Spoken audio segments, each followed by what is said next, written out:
many young Kenyans, and they are continuing to abducting many Kenyans. A young MCA, a father of children from Wajir County, has been abducted for almost a month. He has not been taken to court.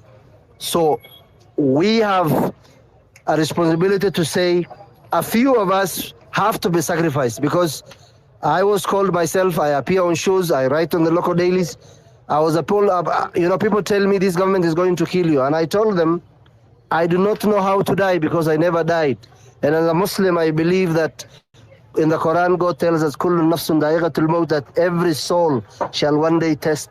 So we do not know how we are going to die. So Ruto and his regime cannot threaten us with death. We are more than them. We are more Kenyans. We are more determined.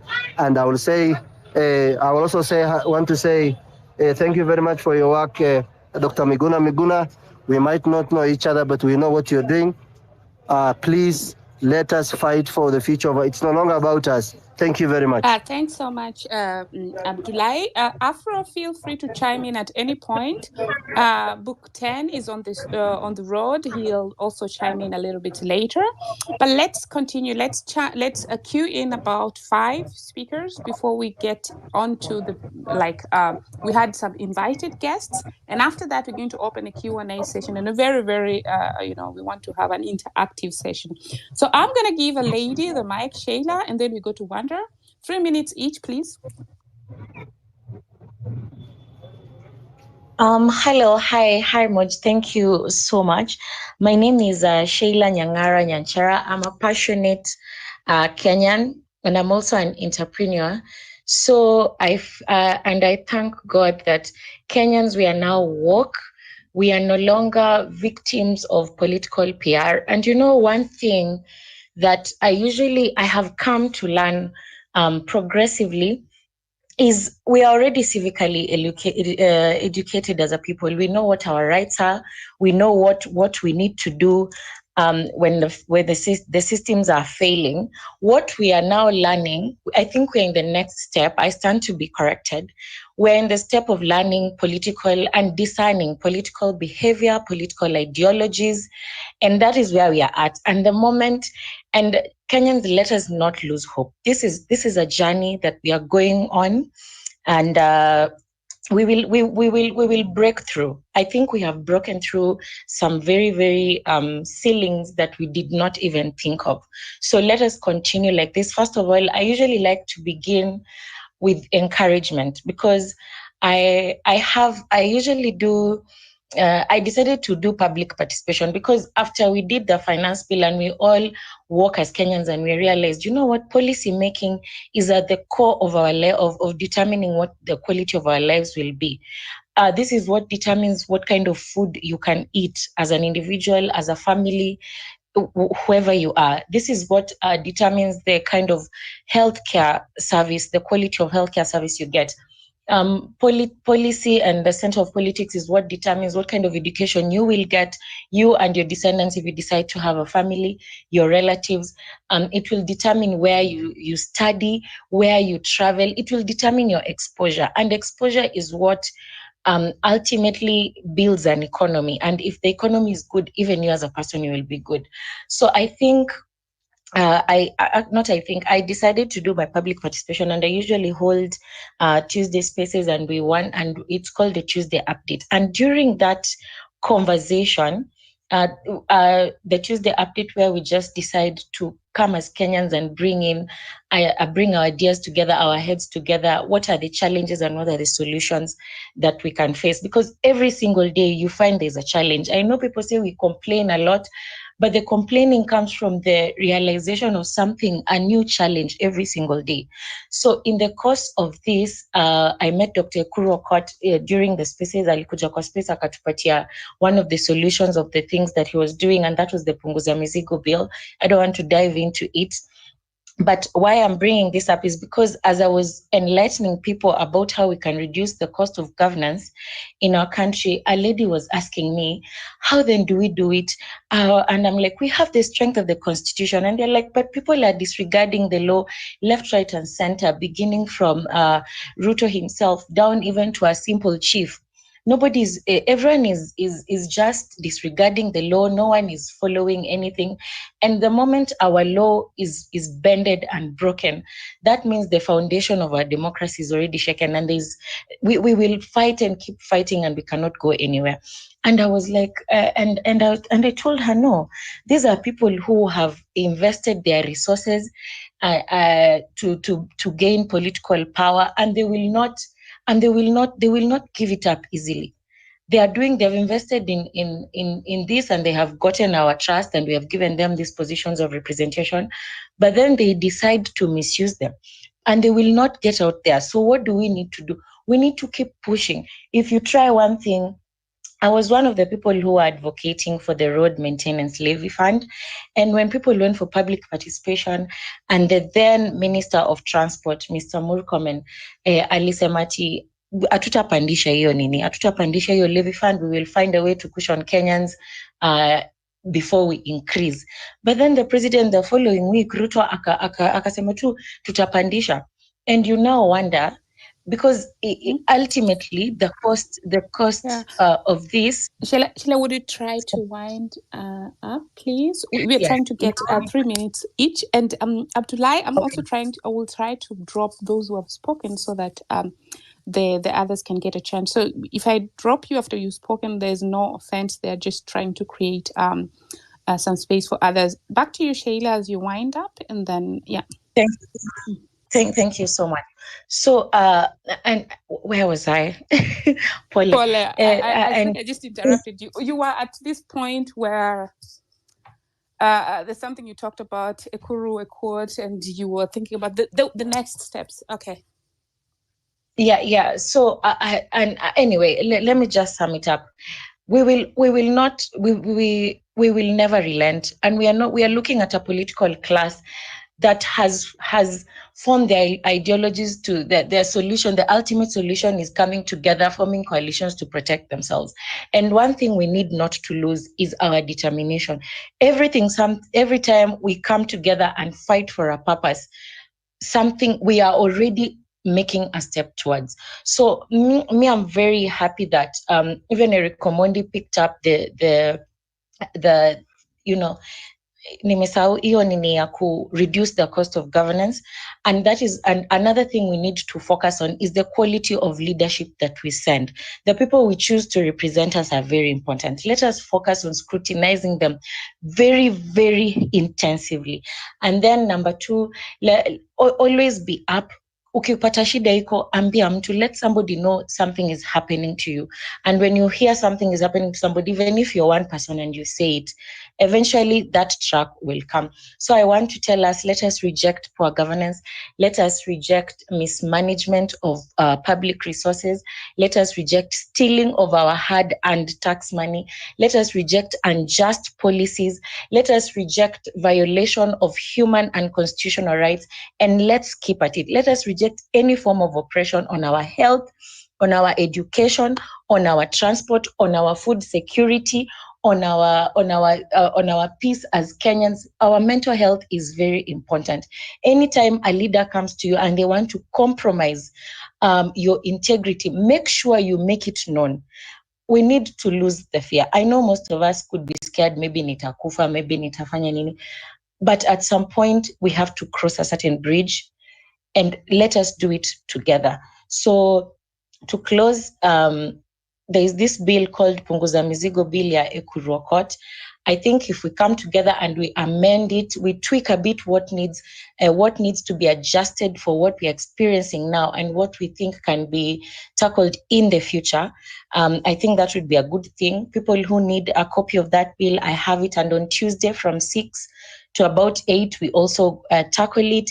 I do not have the intellect to dissect the Constitution, but we just give our opinions on it. And sometimes Ekuruokot comes to the space, and I would like to invite also Dr. Miguna, because of your insight and knowledge of the Constitution as a legal person. I also welcome every other Kenyan. We need each other. So thank you so much for this space. Na tuendele hivyo hawa watu wasitubebe ujinga, tumechoka.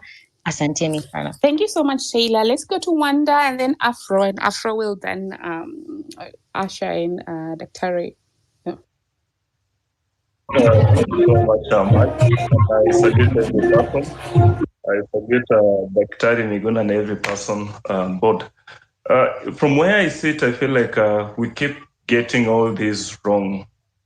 Because I'm not in either way looking at the Punguza Mizigo or any kind of initiative that is being brought on board as a problem or not okay. But I feel like we keep getting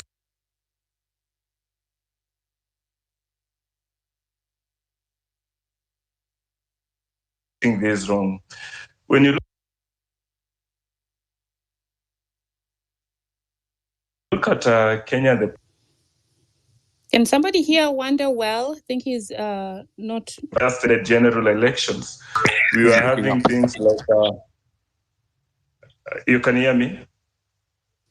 The past seconds not, but now yes. Now yes. Try again.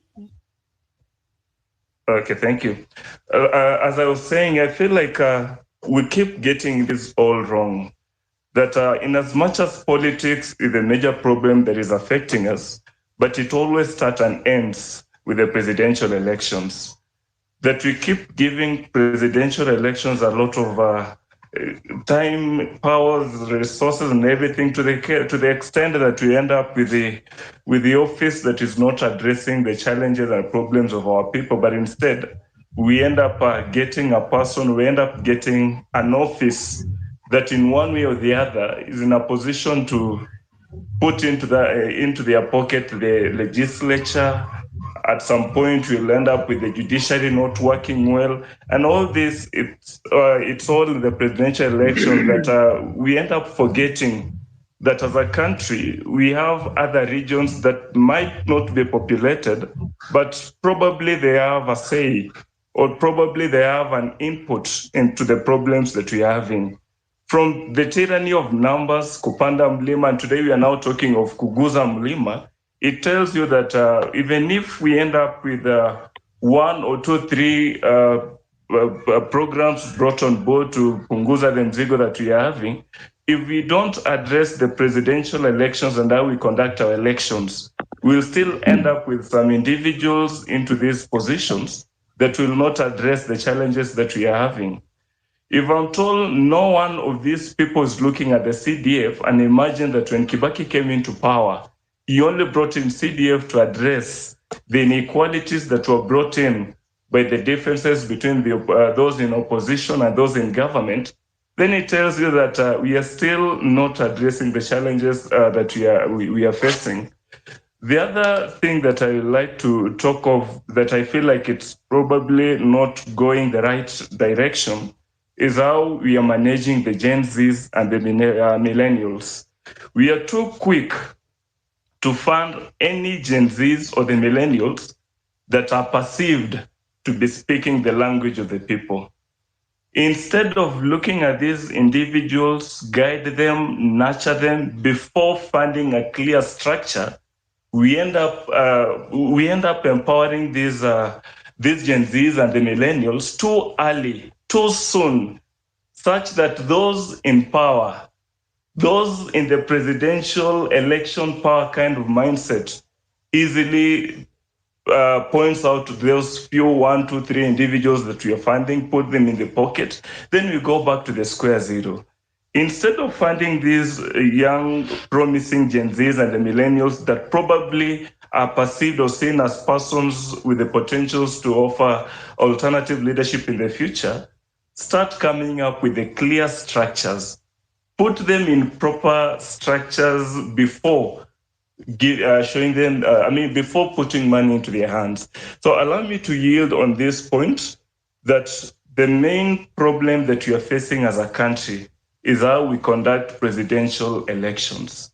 If we don't address how we conduct presidential elections, we'll end up with the saints in the same positions that will turn into vampires, then eaters. Allow me to yield on that much. Thank you so much, Mwalimu Wanda, for your very good submissions there. Of course, you gave us some food for the thought, and that's a very welcome submission.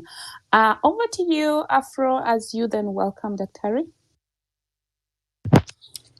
Thank you so much, guys. I hope we are sharing the space on your timeline. Revolutionary ideas must be passed on like candles. You have to inject in your social circle of influence, whether it's your family, whether it's your work colleagues, even as a simple tweet on your space. You're keeping these revolutionary ideas going. Right now, we're at a stage where we're bridging the gap between generations, between Gen Zs, millennials, Gen Xs, boomers. This is where there are people who have fought in this struggle for the longest, and we are now standing on their shoulders, and we are joining hands, and we're cuffing links, and we're saying that we have to dispose this corrupt regime. So without further much ado, allow me to welcome Daktari Miguna Miguna on the space to give us his thoughts on the revolution. Karibu Daktari, the microphone is yours. Good evening, everyone. Thank you very much, Maj and Afrocentric, for the illuminating introduction.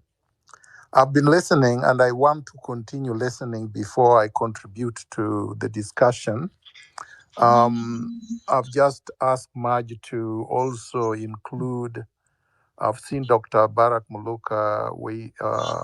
Listening. Yeah, let me add them, I Daktari. believe Wakili Ndegwa was there. So there are a few other people, plus, of course, our friend Mwangi, CPA, who has done quite a bit of research on how corruption and looting is happening at the counties. So I will be back, but let's have a vibrant discussion. Great, Daktari. Tony, you've left. I just added you to the mic. Kindly pick it. As I try to add other guests, let me see if that is going to work now. I think you sent the request again. As I add them on, let's have Farah speak.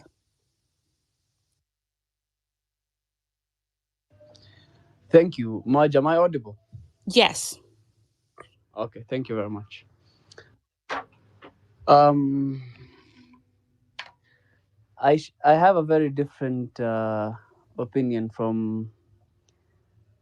I don't blame the political class, because for them, it was an opportunity that they saw and wanted to execute. And according to them, they're doing it very well.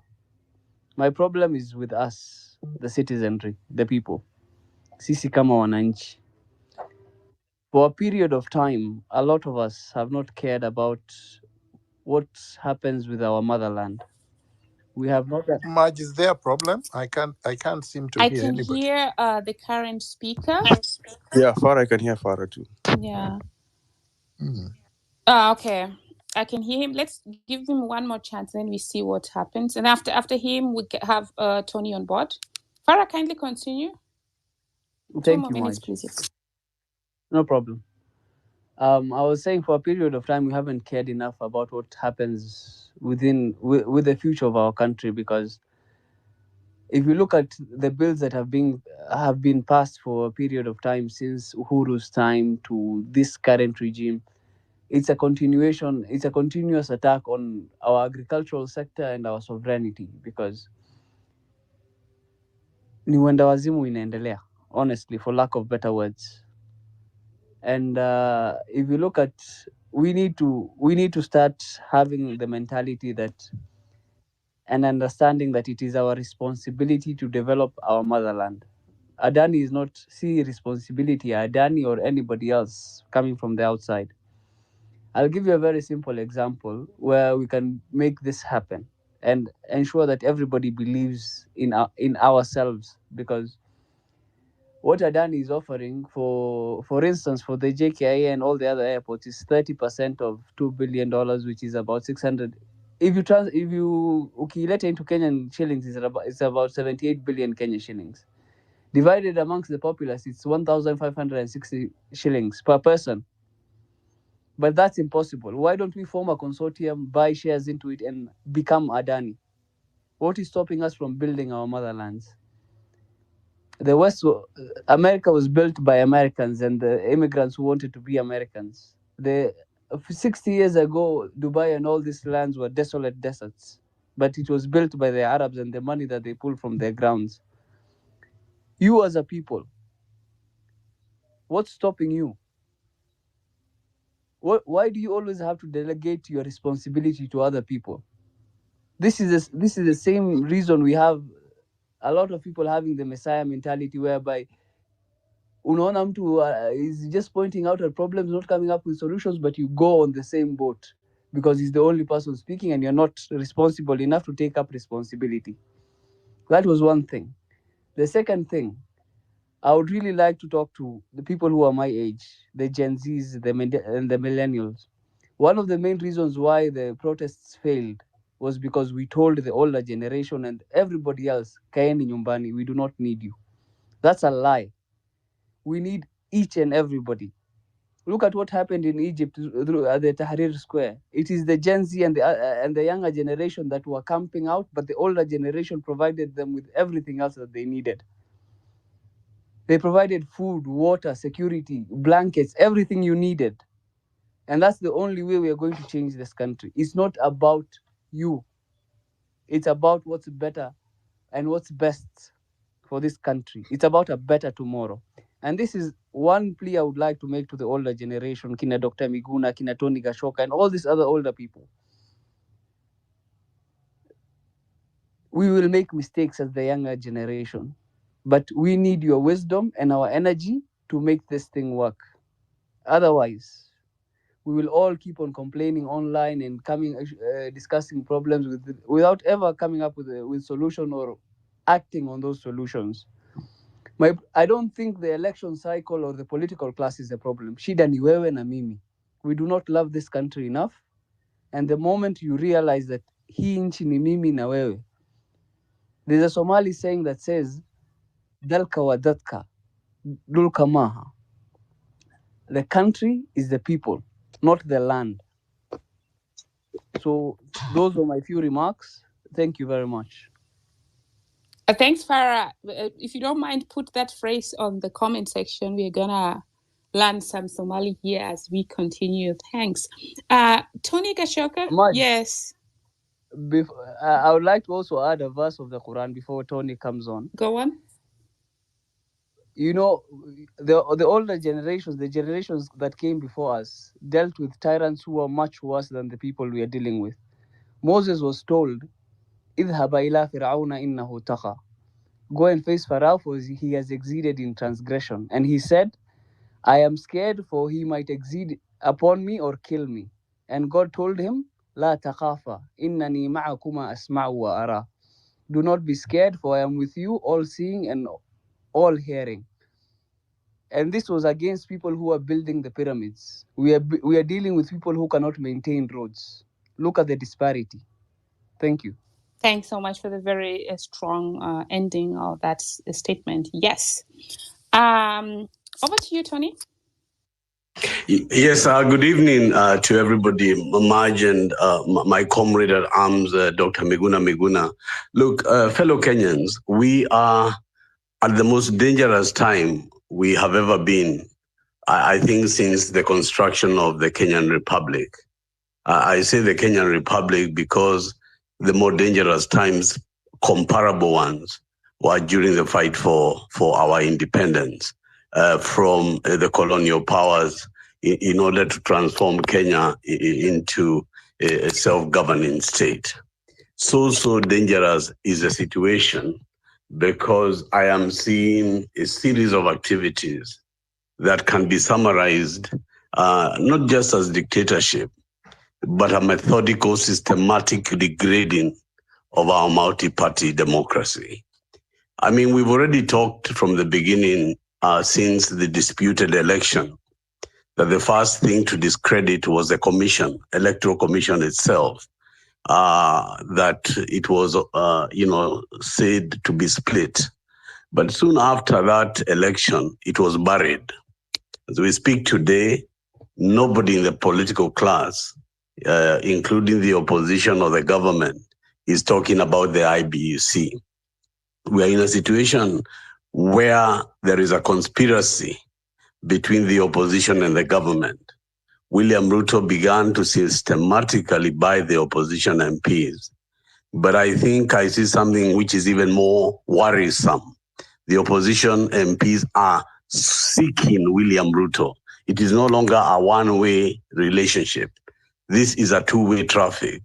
The greed of the political class, the excesses of the greed of the political class in Kenya is beyond historical comparisons. Yes, you go to elections, you elect MPs, they vote themselves the biggest salaries and the biggest benefits. When they leave office, they give themselves pensions and health care for life. They have voted within parliament that if you elect a party to government or a party to opposition, they are entitled to the political party's fund. Therefore, even after elections, the public continue to fund their political parties. Many of those political parties are individual enterprises, like in the case of ODM, like in the case of several other smaller parties.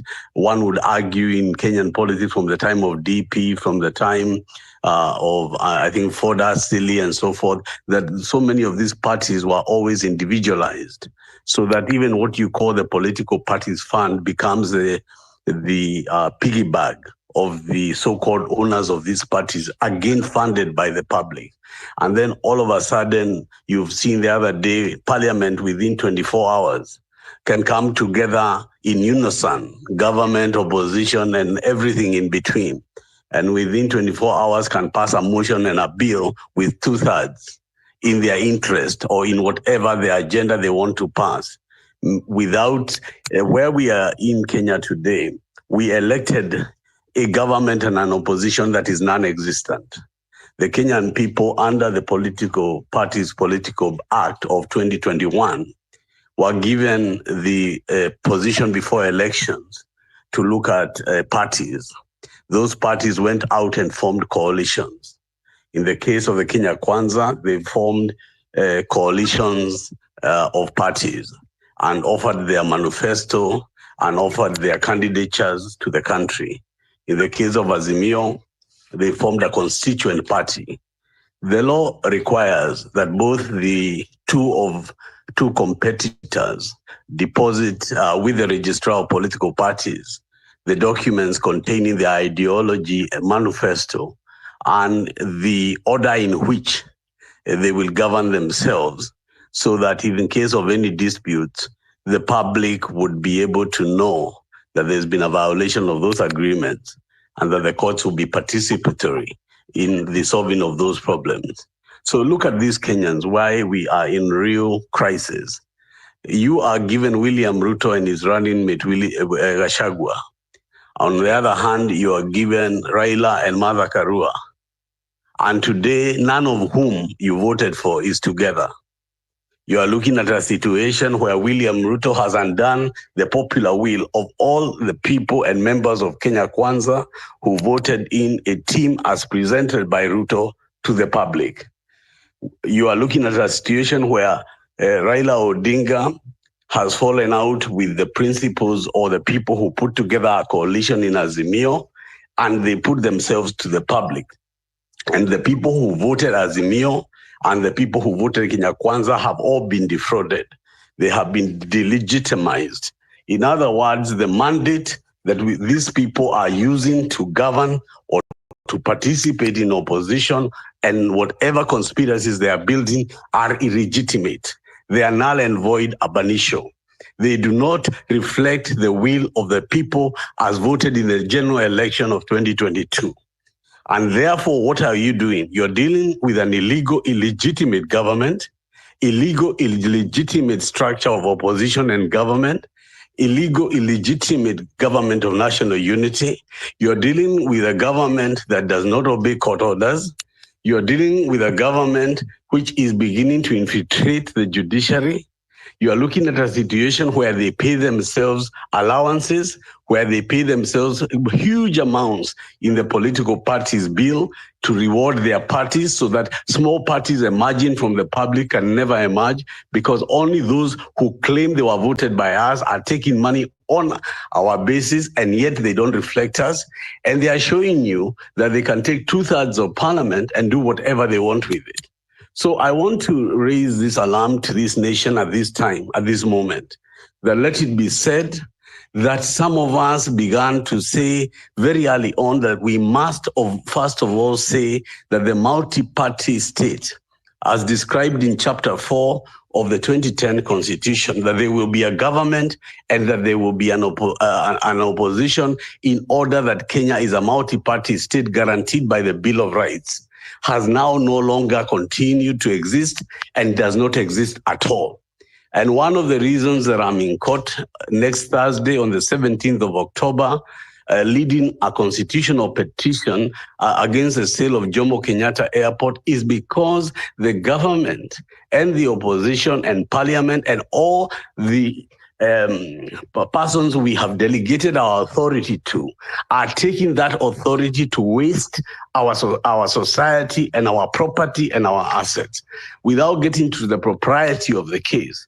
How do you take an asset that belongs to the public, but is also a profitable asset, so that you take it at no reason whatsoever, give it to without any public participation, public scrutiny, and continue a plan and a system of raping the public? So you rape the public on elections. You rape them by paying yourselves, including giving yourselves pensions, taking from the political party's fund. Then you take their assets of Kenya and you say that you're privatizing them. And then you go to the streets and you order the army and deploy them. Then you take guns and bullets and shoot our children. And then you leave them to be buried and rot as dogs. And then you wake up every Sunday and go to church. And the man you used to go to church with, Rigathi Gachagua, you impeach him in 24 hours. Like as though that was like killing a mosquito on a bed. If they can do that to Gachagua, what can they do to you? This is a state of an emergency. And I'm calling upon all Kenyans, particularly those who say that they are the Gen Z and whatever. This is a time for all hands on deck. I do not want to hear, I have no longer any appetite to hear, oh, this is our favorite person, or this person has done this, or we don't want that person. The reason you're continuing to be used this way is because of this attitude of arrogance that must stop. Until we stop being arrogant against ourselves, they are going to continue to step on us.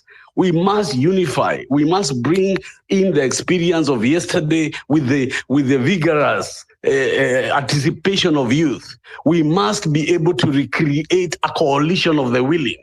We must be able to bring all Kenyans together in a manner that will surprise them. We look back in our history and you will find that within our history, there were men and women who stood beyond their time and sacrificed beyond their call of duty, whether it be Kenneth Matiba or Wangari Maathai or Degama Pinto or Tom Mboya or Robert Ouko. There were so many, and there can be so many others who can join within the current and the energetic in order that what is created is an alternative universe from the universe that is being created by our looters and by our detractors who are captured power in 2022 illegitimately because they are governing by a fraud. What was cast in votes is not what is in government or opposition altogether. It is therefore true to say that the entire government of Kenya, the entire opposition structure, including parliament, senate, they are all illegal, they are all illegitimate and do not have the mandate of the Kenyan people. And therefore, if somebody was to ask me, how are we going to go forward from here? And during the 90s, there was a time we decided not to appeal to the government. We decided to appeal to lawyers. Then Paul Muite was the chairman of the Law Society. And there was a time all lawyers began to boycott the going to court on any matter, whether it be constitutional, be it corporate law, until certain things were done. We must have a kind of a national boycott of our judiciary system until such a time the IBC is put in place, because without the IBC, all these lamentations that people are talking about, be they an idea of referendum, an idea of recalling MPs, an idea of anything electoral, is null and void, can never take off without an independent electoral boundaries commission. And it is possible to call about other institutions that are not in the control of government.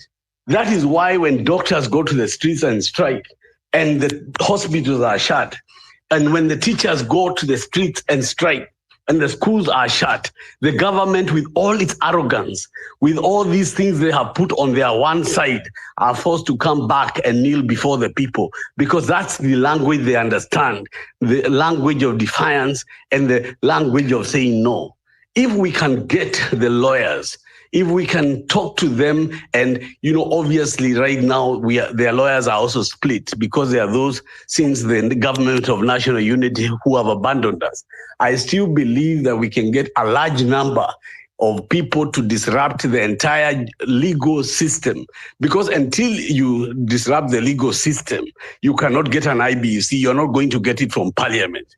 We must find a way in which we hold the government by the neck. We must be able to make sure there is no oxygen in the system of government. And they cannot govern without a legal system. They cannot govern without doctors or teachers. And since those are not the places we need to fight for IBC, mine is to try and see if we can build any kind of consensus around courts and the legal process of boycott as a tool of energizing and bringing, judges and the High Court and Kenyan people into looking at the IBC question. Now, moving from that point, I also want to say that William Ruto's impeachment motion meant very little to me. I really don't give a damn if he removes Gachagua or he does not. But it sent shockwaves to me that this can be the template of extending his rule in parliament. By extending his rule of MPs, he can go and say, look, now we want a 7-year term.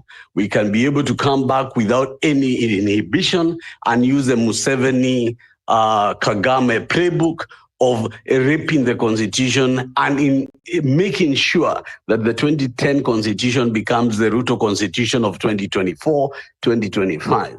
And therefore, my question is not a question, actually. It's a call of action. The call of action that we must do to ensure that this does not happen is to take advantage, because the enemy of your enemy is my friend. Right now, the country, and yesterday, opinion polls are showing that 76 to 80% of the country is anti the Ruto government, anti the Ruto coalition. In fact, it has swallowed Ruto, it has swallowed ODM, it has swallowed all the enablers of that government. And the public jointly, nearly 80% is anti this government. And that being the case, it means that the public mood, the public displeasure can be used and can be mobilized into a resistance. And that resistance on the streets can aid the resistance in the courts. And because there is despondency, some of the people who are very angry with this government are angry for selfish reasons. But for me, it does not matter why they are angry. What matters is that there is a lot of anger out there. We must be strategic. We must be definite. We must be conniving. We must also act like the thief is acting. You must set a thief to catch a thief. We cannot go there with a Bible and wearing the bishop's cloak when the man is wearing a gun and a machete in his bag every night against the Kenyan people. We must redefine ourselves. We must begin to collaborate and bring together even people we never thought were allies.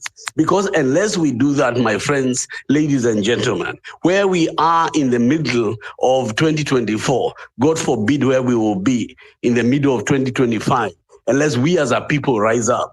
Finally, on the Adani question, I want to give this undertaking that I think, because people have been confused about the two processes in court. One was a judicial review by the LSK, and mine is a constitutional application which seeks to nullify the matter completely. I believe that from the 17th, the High Court will have merged the two matters sumoto, and that this matter of the JKIA will be one of the first times we can draw blood from the veins of William Ruto. A very thorough process has been put in place. I'm limited by the rules of the courts, what I may say or not say, but I want to learn for now by saying Kenyans, we are in the most dangerous time we have ever been since the establishment of the Kenyan Republic in 1964.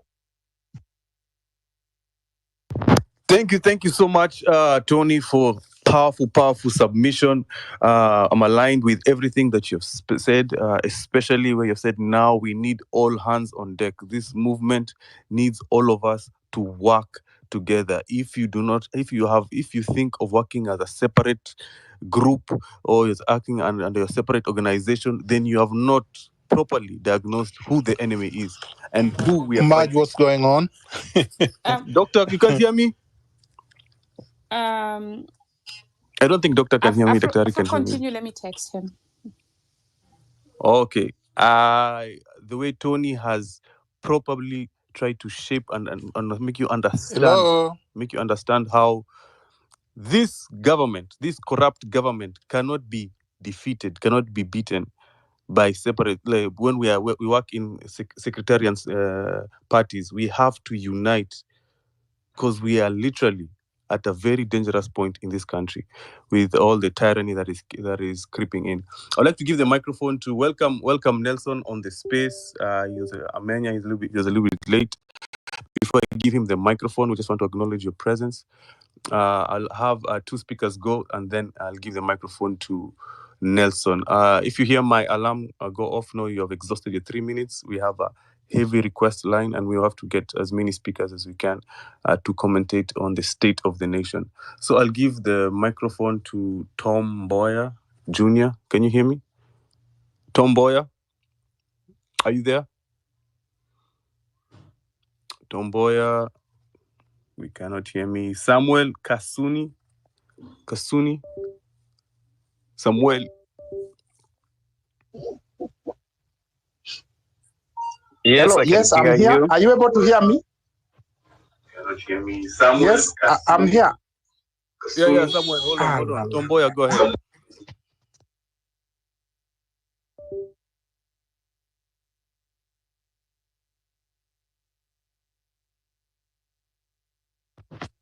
Tom is bado ako kwa Well, listeners. let me proceed. I hope you are hearing me. Kindly confirm with 100. Yes, go ahead. Yes, I'm speaking. Thank you.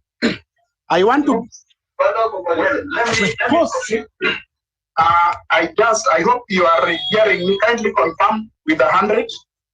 Well, I just want to be very precise. There is one observation I've made so far. And with regards to the comments by Tony Gachoka, we really need to unite, and we really need to craft a strategy that is almost similar to the strategy of our enemy.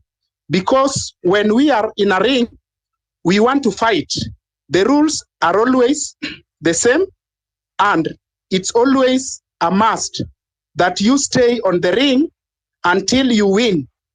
So what I've always observed with the government is that they have strategists that coin what they have to do, what narrative they have to set in the country, and also they have a system whereby they engage bloggers to keep confusing Kenyans with different narratives.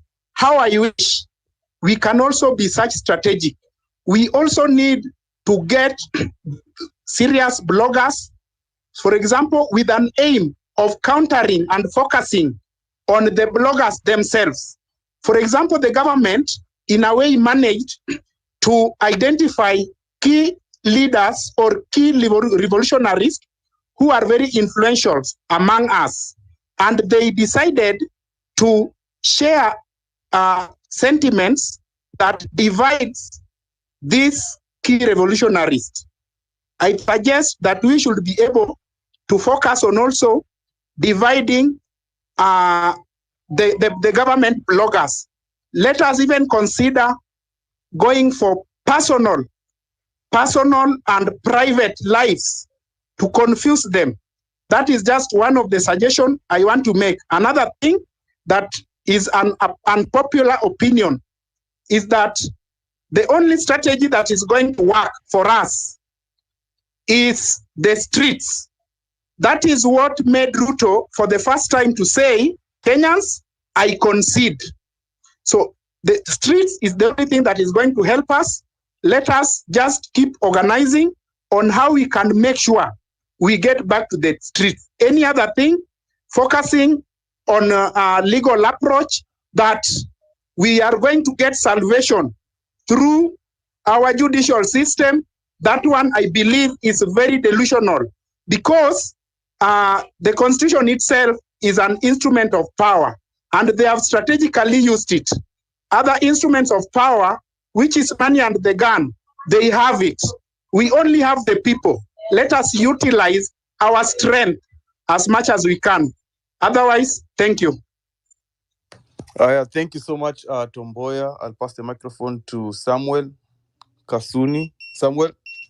After just a moment before Samuel gets on, I would like to take this opportunity to acknowledge Clayson Monyela, all the way from South Africa. Thanks for joining, and feel free to pick the mic, or I'll send you the mic if you want to say something that's really welcome. And Dr. Eve from Uganda, and we have also our brothers and sisters who are coming from the continent, just joining in the conversation. Back to you, Afro. Oh, thank you so much. Welcome again, Clayton. As what is being said, yes, the only language I believe Ruto understands is the language of the streets. We have seen what kind of president and he is. We have seen him begin to kill youths, abduct us, and everyone, especially the generals who understand and those who have been fighting this for a long time, they understand what the Nyayo era was like. And all the reversals of the democratic gains have started happening slowly. Tyranny always creeps up on you. It is creeping on us slowly. We all know the analogy of how to boil a frog. If you put a frog in hot water, it will quickly jump out. But if you increase it, the temperature slowly, you will eventually cook it. And that's what's happening in our country. The temperatures are increasing, and all the alarmists, when you have Dr. Miguna, Tony Gachoka saying that the temperature is increasing. We are seeing now we are going back into the dark days. We have seen the parliament, all the checks and balances are being neutralized. This is the most defunct parliament we've ever had in the history of the country, where not only is the president looking to bribe them, the MPs want to be bribed. The opposition neutralized. ODM and their MPs are the ones singing praises to Ruto and defending his policies. That is the IBC not functioning. And those people are thinking we're going to have a political solution by forming a political party, and we are going to compete with Ruto on a political contest. We cannot. That is out of the question. And there are people who still believe that. So the only solution is mass action, and that's why we must keep on injecting. We must keep on letting people know that this is the course of action we have to deal with Ruto, because even he has already started saying that you want to table a parliament bill to increase the term limits to 7 years. Imagine 7 years. Then after 14 years, he'll take over the term. Who says he has to be there for 2 years?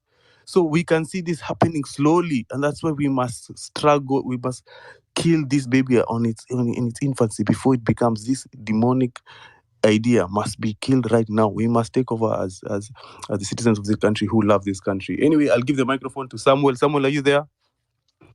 Yes, I'm here. Thank you so much, Afrocentric and Marge, for hosting the space.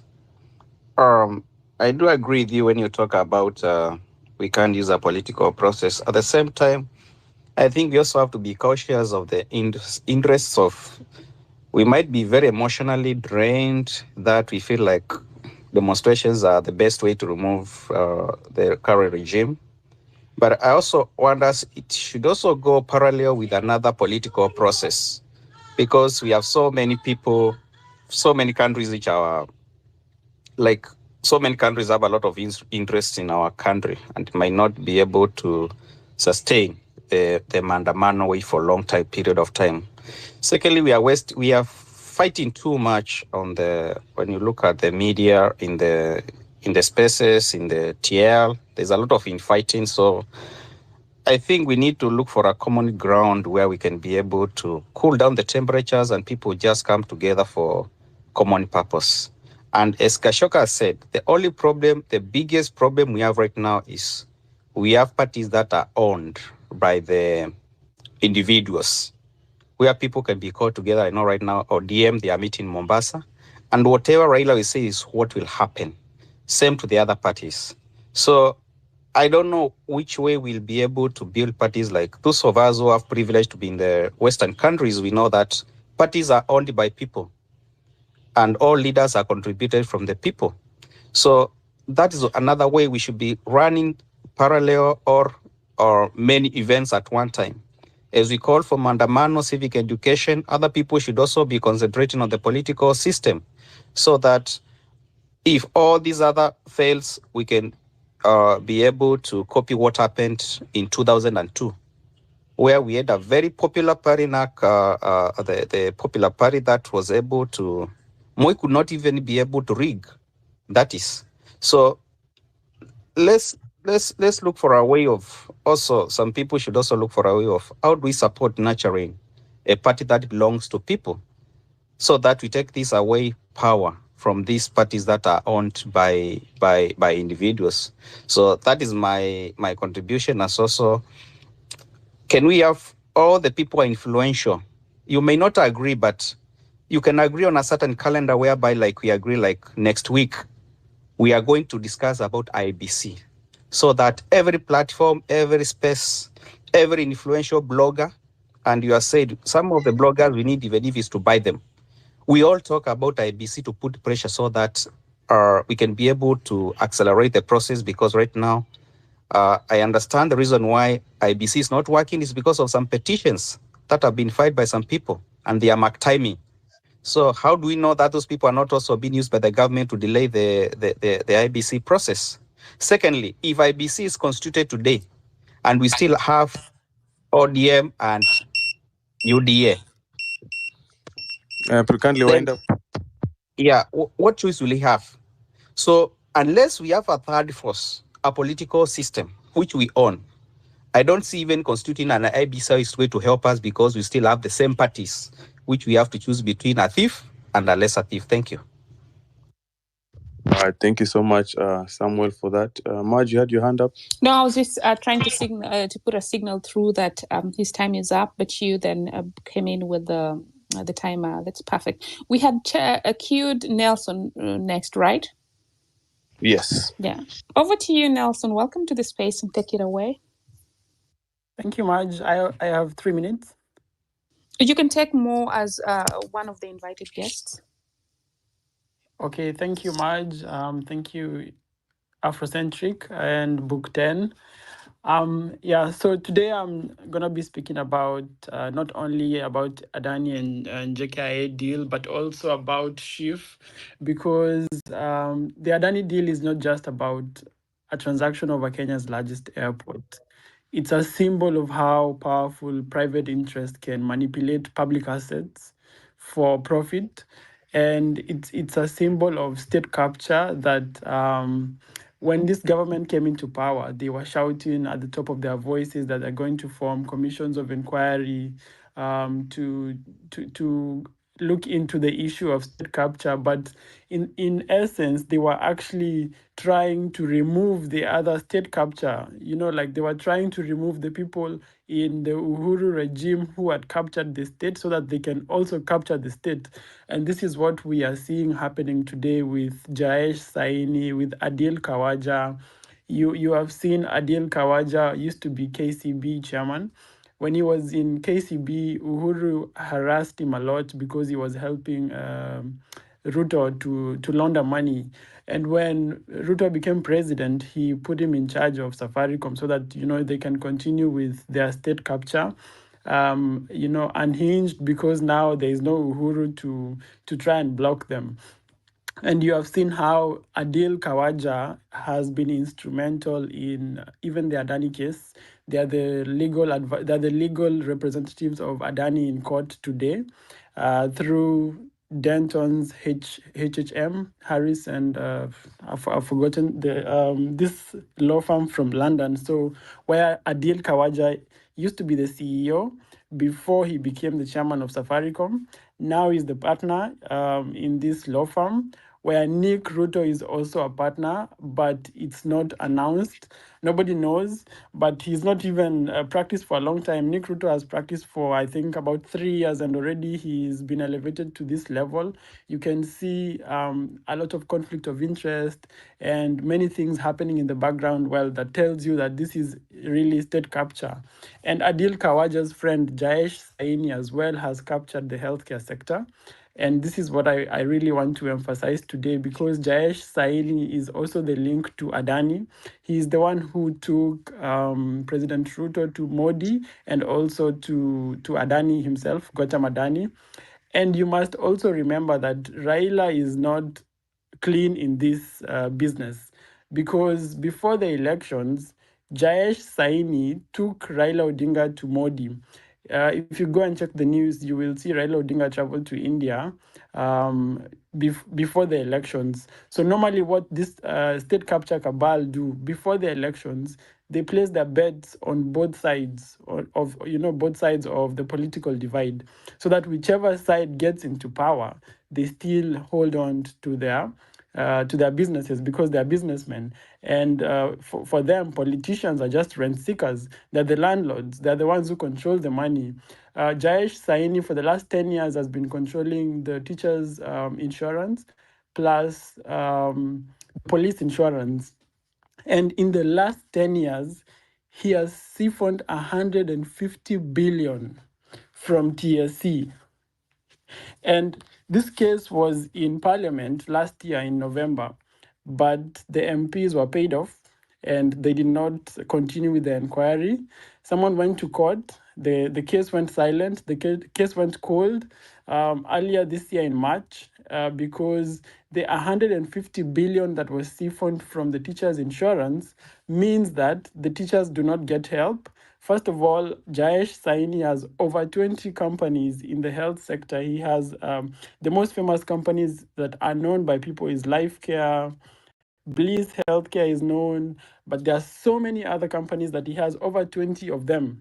And if the police or the teachers do not go to these clinics, they are either denied service, or it's a prolonged procedure, or the private clinic will be asked to give like 10, 15, 20% discount. If you refuse, you'll be told to go to Bliss. So these were some of the things that the MPs were asking Jayesh Saini through MAKL, which is the medical administrator. And remember, this MAKL, I call it Makil, so the insurance company that Jayesh owns, illegally siphoned this 150 billion shillings from the TSC. And nobody is saying anything about it. Also, this year in March, when the contract was about to be renewed, so the PS, I've forgotten which ministry, but the PS went to the president and other people as well. They went to Ruto and they told him that this MAKL is not working, and the teachers are suffering, the police are suffering. We need to look for a new insurance broker or insurance administrator. And Ruto told them, okay, fine, you guys look for another consortium of insurance brokers, and then we will send out a tendering process. But behind everybody's back, Jayesh Saini's company came back. And up to now, it's Jayesh Saini's company that is still siphoning money from TSC, money from police. And now, in the new shift, they're the ones who are doing administration. So they have a company called Star Discovery Insurance. Star Discovery Insurance is owned by some 4 companies from Hong Kong, and this Star Discovery is a company that is one of the companies Jayesh Saini is owning. So he's a proxy in this company, and this Star Discovery is the one that is going to run Shift, the insurance claims at Shift. Apiero is a company that is being fronted, but in the background, it is Jayesh Saini's company that has actually done the system that is that has failed. This system that is not working is from Jayesh Saini. It's the same exact system that they are using to run the teachers' TSC insurance. And so the 104 billion is it's a big scandal. It's a hoax. There is no system that was procured. The only thing they did was to take this system and make it look like it came from India, but it's the same system that is being used by teachers insurance, same exact, it's a copyright.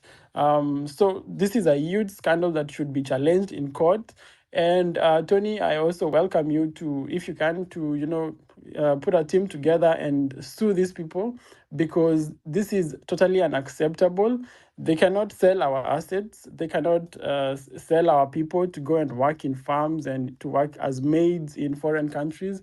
And then they cannot bring Indians to our own country to kill us, because over 10,000 teachers in this insurance fraud have died because either there is a prolonged procedure or someone is in dire need of being admitted to the ICU, and the insurance guys will be like, no, you cannot admit him, just treat as outpatient, and then later this patient dies. It's a horror story, to say the least, and these people need to be in jail. We need to speak up, just as the way we spoke up, because of the finance bill. Kenyans need to speak up. We need to, show our anger to these people, because if we do not do it, either we are going to die, on our knees. We're going to die, and so many people who are hopeless, they will just die. Like the teachers are dying in silence, the police are dying in silence, and now through the shift, now everybody will die in silence. So if we don't speak up, if we don't go to the streets, the same thing that Jayesh has done for the last 10 years with teachers and police is now going to happen to everybody, because shift now is for everybody. And they're going to siphon money from shift for the next 10 years or even more. So Jayesh Saini has a loan of about 7 billion in DTB. And if we refuse for them to take over shift, he might go bankrupt, because these people, the way they operate, Jayesh Saini and Adil Kawaja, they are connected to a company in the UAE. This company is called NMC Healthcare. NMC Healthcare almost brought down healthcare in the UAE. You can imagine a country like the UAE, so big, so rich, but there was one Indian called B.R. Shetty who almost brought their healthcare down the entire country. And these people are connected to Jayesh Saini. This guy, B.R. Shetty, he had to run away to India because he was embroiled in a $4.5 billion scandal.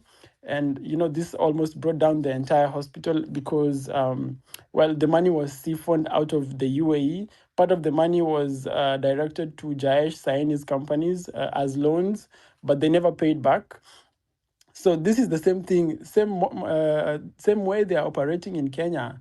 And this 7 billion loan that Jayesh Saini took from DTB, normally they take these loans, and Can you? you cannot have you cannot have your assets to be less and your loans to be more. Your assets need to be more, and then your loans need to be below your assets. But the way BR Shetty operated, his assets were less than his liabilities, and that's how he became bankrupt. And the same thing is happening in Kenya through Jayesh Saini. His liabilities are more than his assets, meaning if he doesn't get business from the government today, he becomes bankrupt. And that's what we need to do. We need to make sure that he is not going to siphon money from the government the way he's been doing, because the only reason he's not paying, you hear, oh, MTRH is owed, I don't know, 1 billion. I don't know which hospital is owed 100 billion from the insurance claims. The only reason why this money is not being paid to these hospitals is because his liabilities are too many. He has to service his loans, service what? So in return, he will not offer the right service, he will not pay these hospitals. And now it's going to be at a national scale, not only the teachers and the police. It's going to be everybody who's going to suffer because of the unscrupulous business deals and state capture. So we need to stop this, and the only way out is protests. If you look at France, for example, in 2023, the government came up with an extension of the retirement age. So they wanted people to retire at later ages.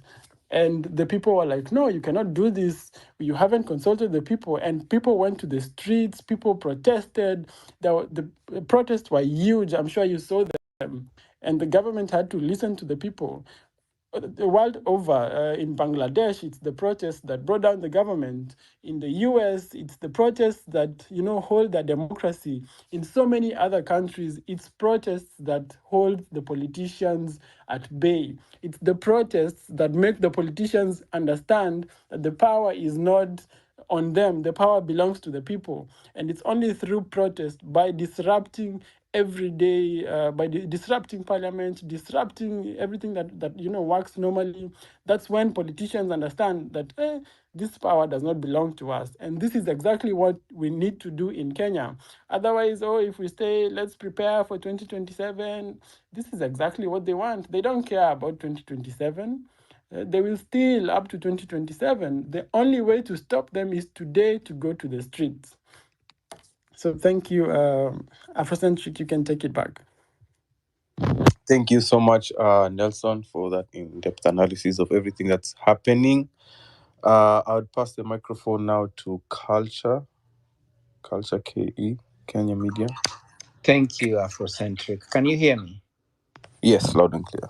I had a suggestion, and Nelson did not bring it up, and I'm so happy here, Nelson, that you're here because I did DM you yesterday.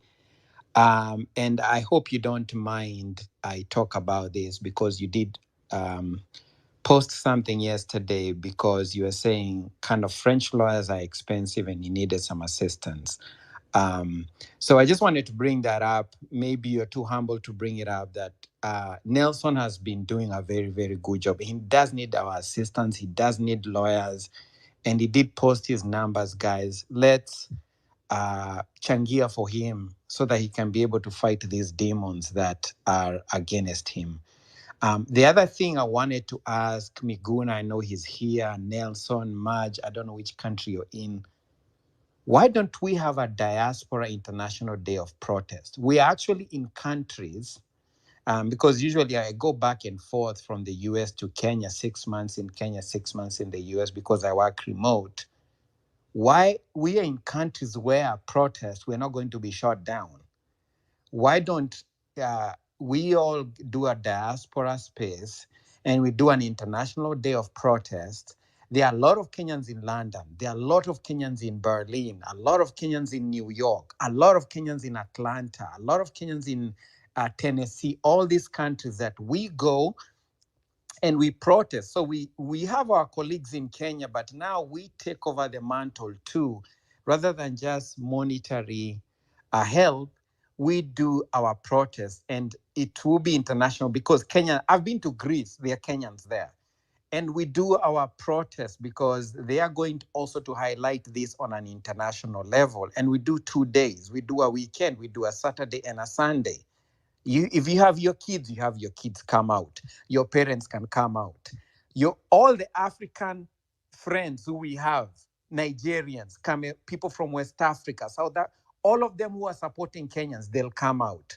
If you have friends who are international, if you're in Europe, your friends will come out. I really, really, really think this will make an impact because everybody's saying, hey, we need to protest, but we in the diaspora have not done our part in the protest. I know we are all contributing in some ways. We need to do a flyer. We need to do a big diaspora space. And everybody who's in the diaspora has no excuse not to come out. We can all come out in all international cities where we are and really put this guy to shame in the international media, because that's the other push that we've not done and will bring the momentum to another level. So I'm urging all the people who are outside Kenya, we'll all go back. Me, I want to go home. I don't want to be here, honestly. I want to be full-time in Kenya. But at the same time, systems are not working for you. The biggest investors, instead of Ruto coming here and ajaribu kuget wazungu, should be coming here and talking to the diaspora people. We are the ones who want to invest back home. So I'm urging everybody, let's do an international space and really get out there. 2 days, hardcore protesting. We are free. We are here. Nobody is going to bother us. We can be able to protest every single day we want to, anytime we want to. We can do that. So before I just land, again, let's do a diaspora Land, your space. time is up here. Okay, I'm just wrapping it up. Let's do an international space. And guys, please help out Nelson. Thank you, guys. Thank you for highlighting that fact. We need to support Nelson, please. Nelson, if you can put some of those details on the Jumbotron, we'll be happy to put the word out, because you're doing an amazing job. And Culture, I'm not sure how much you know about what's been happening in the diaspora circles, but there have been protests held. I know protests were done in London, protests were done in Los Angeles, protests were done in Texas, Dallas, protests were done in Germany. The diaspora has been very much supporting what this movement has been doing from the get-go. So unless you're calling for another round, another spark of protests, but we have really, Kenyans in the diaspora have really supported everything this movement is going. Another round. I'm sorry, I'm cutting you off. Another round. Another round. Oh, got you. Yes, another round. Amaj? Yes, thanks so much, Afra. I just wanted to say I put the link that Nelson shared on the Jumbotron. Thanks, Nelson. Guys, do support him if you're able to, and also thank you for the good work that you do. And talking of protest, I'd like to highlight the upcoming protest in the Netherlands. They're protesting around the Mashujaa Day. I put it on my highlights, but I'm going to put it again on the, just on the comment section. And at this time, I would like to give the general, the opportunity to chime in as we continue. I know a lot of you are waiting on the mic, but that's just fine. Nelson, your hand is up. Please say something before the general comes in. Yeah, I texted you. So we need to have CPM Mwangi. He's an expert in PPP, so it would be nice if he speaks. I think he requested the mic. Okay, let me check on him and add him. Meanwhile, as I add him, Dr. take a go. Maja, I would wait for CPM Mwangi to speak first. I think we were expecting him. So Nelson is right. Okay, then let me remove someone and then, there he is. I've added him. Okay, so CPM Mwangi, take it away and then we go to general and then we can proceed like that. Yeah. My apologies. I'm winding up an event. I'll suggest the general to go far, or I'll be given like 2 minutes and find a place to settle. Okay, thank you. So that bounces back to Dr. not unless we can give 6. Oh, okay, all right. Maj, thank you very much. The discussion has been very good. And I thank everybody for their contributions. I think everything said, I embrace. The only thing I would like to say is that these discussions need much more focus. Laser beam focus, as I always say, because if we are not singularly focused, we will confuse the people, and we will not be able to identify the principal problems and be able to design strategies and tactics of solving them. So why do I say that? I have heard people talk as if there was democracy and the Bill of Rights were respected and the rule of law was there before Ruto or during Kibaki's reign, or that the only problem was Moi. And I think this, we have to be able to correct that misapprehension and misconception. Since the so-called independence, since 1963, there are basic things that have not changed and that need to be transformed. And the reason why I say that is the Kenyan state, and I've said this repeatedly, was not intended to empower the African citizen of Kenya. It was not meant for Africans. The Kenyan state was an extractive state that was only set up to extract raw resources, exploit the labor, and dominate the people. And the state was meant to have Africans as mascots, representing the international interests of capital.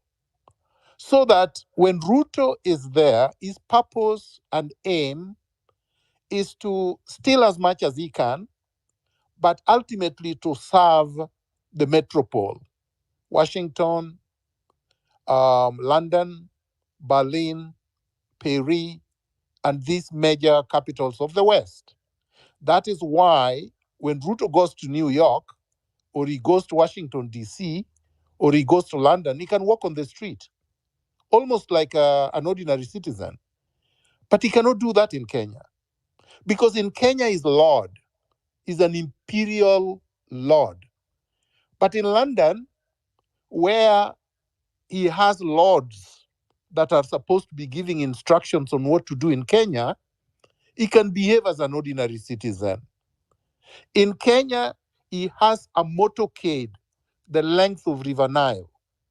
Whereas in Washington, he carries his own umbrella.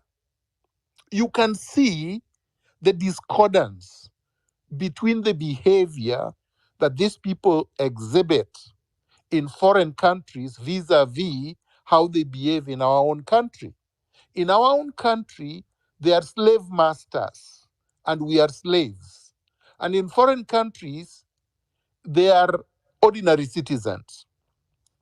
And this mentality, this structural defect, this structural setup is what has to be changed. That is why a lot of us are saying the problem is with the system.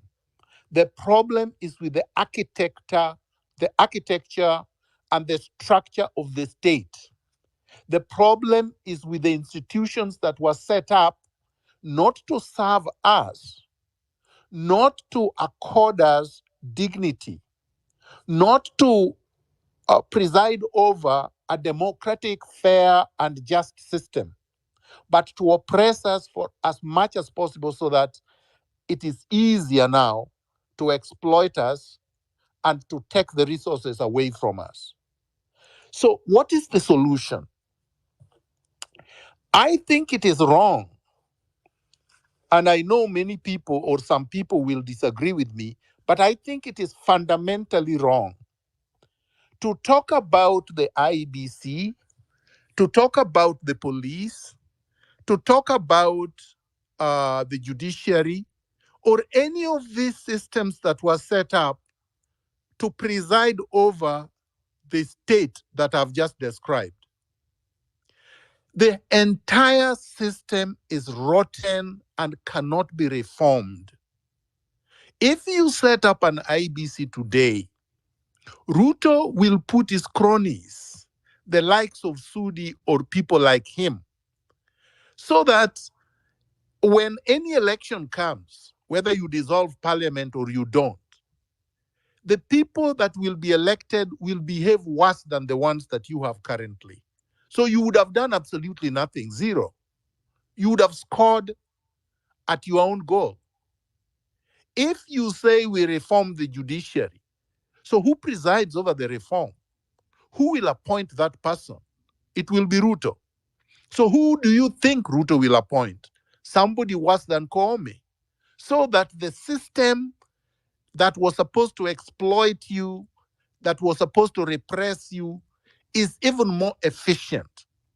If you say we reform the police, who will appoint the committee that will preside over the reform? The same Ruto. Ultimately, my point is this. The main problem is a political problem. It is a structural problem. It is an institutional problem. And if we don't overhaul the existing state and structures, then you cannot solve the problem. We will be going round like fools forever. And this is what we have done since 1963. Yes, we have had struggles.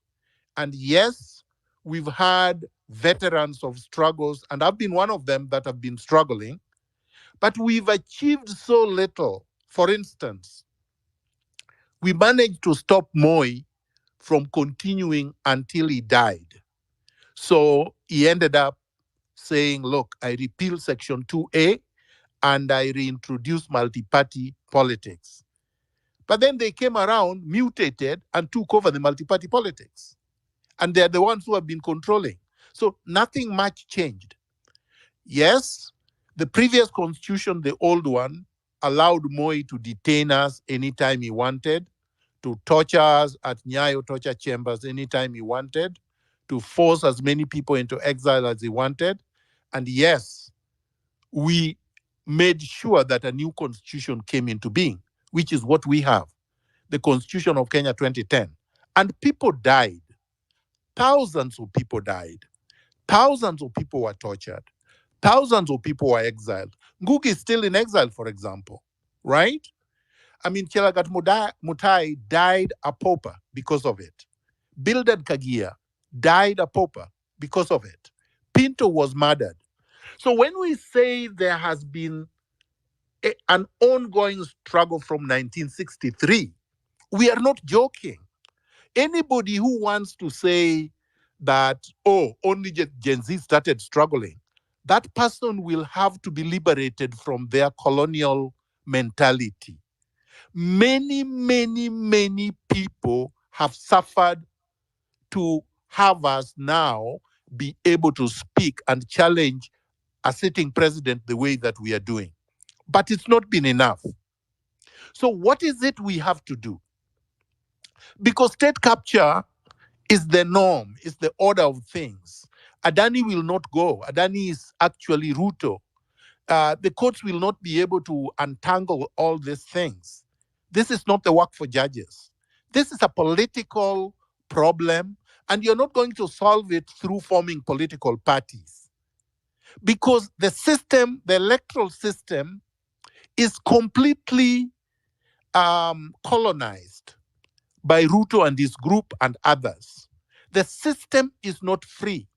So the same way that Chebukati announced Ruto as president, and whether he won fairly or not is of no consequence. The fact is, the system was rigged from day one. How do we liberate the system? To liberate the system and everything will fall into place, we have to remove Ruto from power. Let's not dance around this issue. The problem is at the top. The problem is at State House. With Ruto out of power, we can transform the system.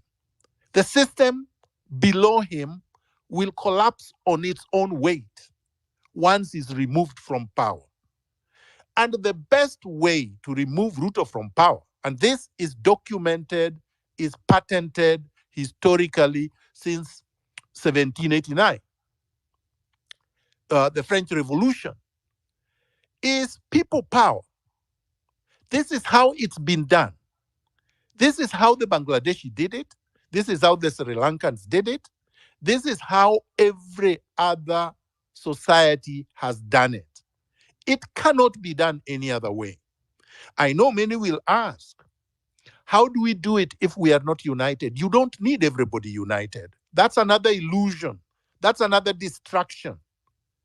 The Cuban Revolution was not brought by even a half of the population. The Bangladeshi Revolution was not brought by even 2 million people. And how many people are in Bangladesh?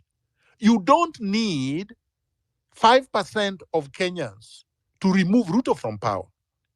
You just need 1 to 2 million people. That's a very small fraction of Nairobi's population. And really, you don't need anybody else anywhere else except in Nairobi. Ruto can be removed from power from Nairobi.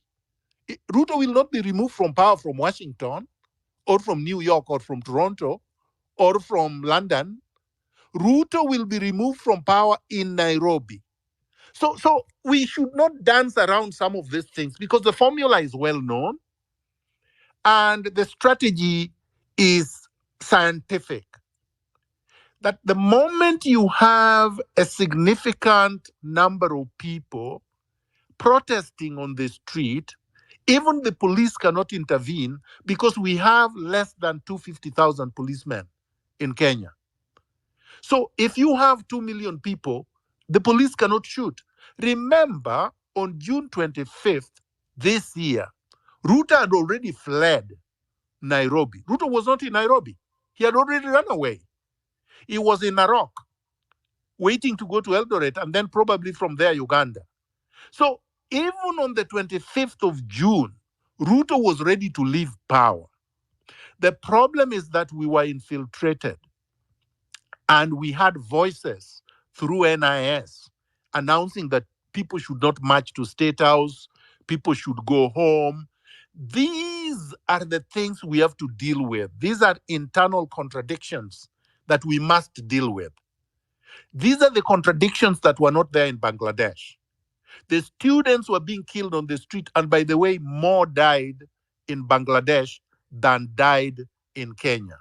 But they stayed on the street every single day and they liberated their country. And the rest is history.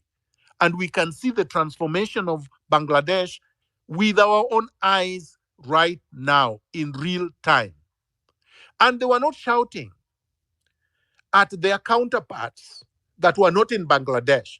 Like the person presiding over the transition was not even in Bangladesh. He's some old retired professor that was living in Paris. The same thing happened in Iran. The Ayatollah was in Paris when the Iranian Revolution took place. It was not in Iran. So a lot of people are ignorant of history and are ignorant about what is happening. Revolutions happen all over the world organically, but in a disciplined, focused, fearless manner. But it has to be consistent. Revolutionaries must identify who their enemy is or enemies are singularly and not be confused and not be distracted. Anybody telling us that we petition, we collect 1 million signatures to remove Ruto is either working for Ruto or for NIS or from the international intelligence agencies, or is just a fool because you're not going to remove Ruto through petitions. Anybody who tell you that, oh, we just need one member of parliament to bring an impeachment motion is also either fool or working for Ruto or working for the international intelligence agencies. Because Ruto will not be impeached. He owns the members of parliament. He has given them the freedom to loot the illegal CDF as much as they want. So as far as they are concerned, the person who is giving them millions, hundreds of millions of public money every year to loot is their boss. They are going to salute at Ruto. They are going to worship him. They are going to kneel before him. They are going to kiss him. They are going to do everything he wants. And that's exactly what they're doing. So if you have any doubt, then look at the speed at which they impeached Gachagua. Gachagua, who was Ruto's running mate just 2 years ago, Gachagua who apparently spent billions in Ruto's campaign. Gachagua, who campaigned for Ruto in Kikuyu in Mount Kenya and had Ruto, quote unquote, win the election. If they can turn against Gachagua, who the hell are you? You have not given Ruto even one dime. You have not campaigned for him. Who are you? Why should Ruto care about you? And as you can see, he doesn't care about you. Now, a lot of people say, oh, revolutions are violent. Revolutions are uncertain. What is more violent than Ruto? Because I don't understand these people when they make these arguments. Since independence, how many people have been killed who have been so innocent, killed by the state? So let's start with the easiest. Kenyatta killed Pew Pinto. What crime did he commit? What violence did Pinto inflict on Kenya? Who did Pinto steal from? Do you know? Because there is none. So go to Mboya, who had helped him in his strategies even to destroy Jaramogi Oginga Odinga. So why did he kill Mboya? Tom Mboya was a brilliant man, young, vibrant, charismatic, eloquent, a super mobilizer. They killed him. For what? What had he done? How about Dr. Robert Ouko, just recently? Another one. What had he done? How about Odhiambo Mbai, a quintessential gentleman, a super scholar? What did he do? All he did was bring us devolution. He's the one who introduced this devolution idea, not Raila Odinga. Raila Odinga is an appropriator. He appropriates people's intellectual properties and say it is his.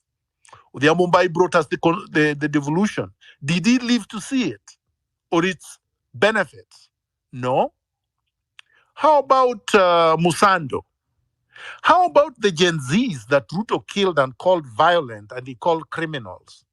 So if this system and the president, successive ones, have been killing Kenyans, killing demonstrators, and armed protesters, what will stop them? The constitution hasn't stopped them. The legal system hasn't stopped them. Court orders hasn't stopped them. The quote-unquote democratic, governance hasn't stopped anybody. The West hasn't stopped them. So who will stop them? We are the only ones who can stop them. I speak from experience because I was there, I've been there. I mean, people pretend that they were not there in 2018 when we were protesting and I was abducted from my house and tortured and sedated and dropped dead in Dubai and left for dead. And then forced out and blocked from coming to Kenya for 5 years. And people pretend this did not happen.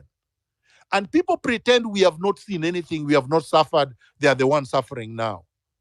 And people insist that no, only one person should be suffering every day and dying for us. But we should not be risking our lives. Because somebody should be leading, should be coming to lead us, should be our liberator. I want to remind you that Che Guevara, who probably is the dean of revolutionary politics in the world, said, and I've been saying this, there is no liberator. Nobody is going to liberate you. And nobody must. And nobody should. You must liberate yourself, every one of us. Because if you don't want to liberate yourself, how will the other person liberate you? If you don't want to risk and go onto the street, because you are saying Miguna's children are not here, so how will my children being there help you? So say, for example, they are not there, which means they are not suffering under Ruto. So which means whether Ruto goes or not doesn't matter to them. So who is suffering? You are suffering. They are not suffering. And this is the reality. We have to just face the reality. You are suffering. Some of us have sacrificed our lives for you. And some of us continue to agitate, to talk about these things, and to expose them, and to call for change. We could easily forget about everything and continue with our lives. Why haven't we? Because we are committed to an egalitarian, equitable, fair, and just social order. That's why we are doing it. We are doing it because it is the right thing to do. And we are doing it from wherever we are. And we are doing it with whatever ammunition we have.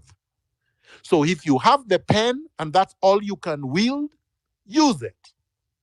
If you have the eloquence and that's all you can do, use it. If you have bazookas and you can come in large numbers and use them, use them.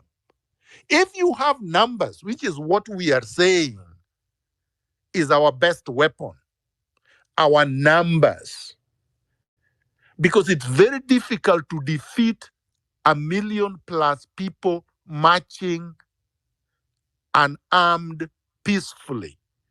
If you attack those people and you kill them, you cannot survive because nobody will let you survive.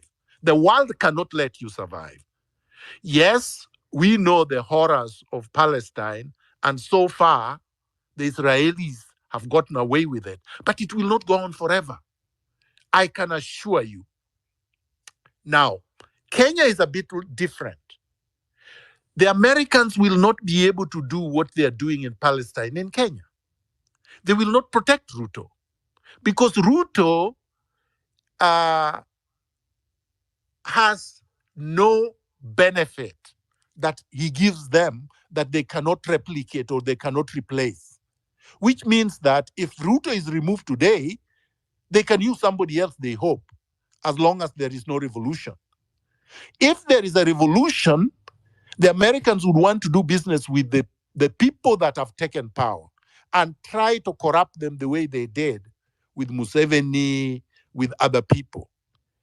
But if it is a genuine organic revolution that is grounded on the genuine grievances of the people and are supported by the people and owned by the people, it cannot be sabotaged.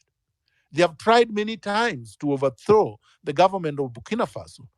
They have failed so far. And that government is working for the people because it's a revolutionary government. They tell us there is no benefits the revolutionaries have brought. We know the benefits Thomas Sankara brought in Burkina Faso before they assassinated him. We know that child mortality rate dropped almost to zero. We know that a dry country became food secure. We know that gender equality became a reality in the 1970s. We are not talking 2000 and something. In the 1970s, we know that corruption was eliminated in 4 years. And we know that there was no repression, that the Burkinabe called themselves the upright men and women of the world, and the world respected them. So what I'm saying is that at the end of the day, the only challenge we have and we must confront is what are the mechanisms, what are the strategies of organizing ourselves and mobilizing the people so that Ruto can be removed from power this year, not next year, in 2024. The material conditions are ripe. In fact, we want Ruto to go ahead and do exactly what he's doing faster. The removal of Gachagua helps us because he alienates a large population from Mount Kenya that had hoped that he had brought them nirvana. He has just shown them that he doesn't care, that he has no gratefulness, that he doesn't reciprocate, that he betrays. That's good. That's a good recruitment area for us. Disillusionment, anger is good for us. When Ruto fights his own people, when UDA is divided into two, that's excellent for us.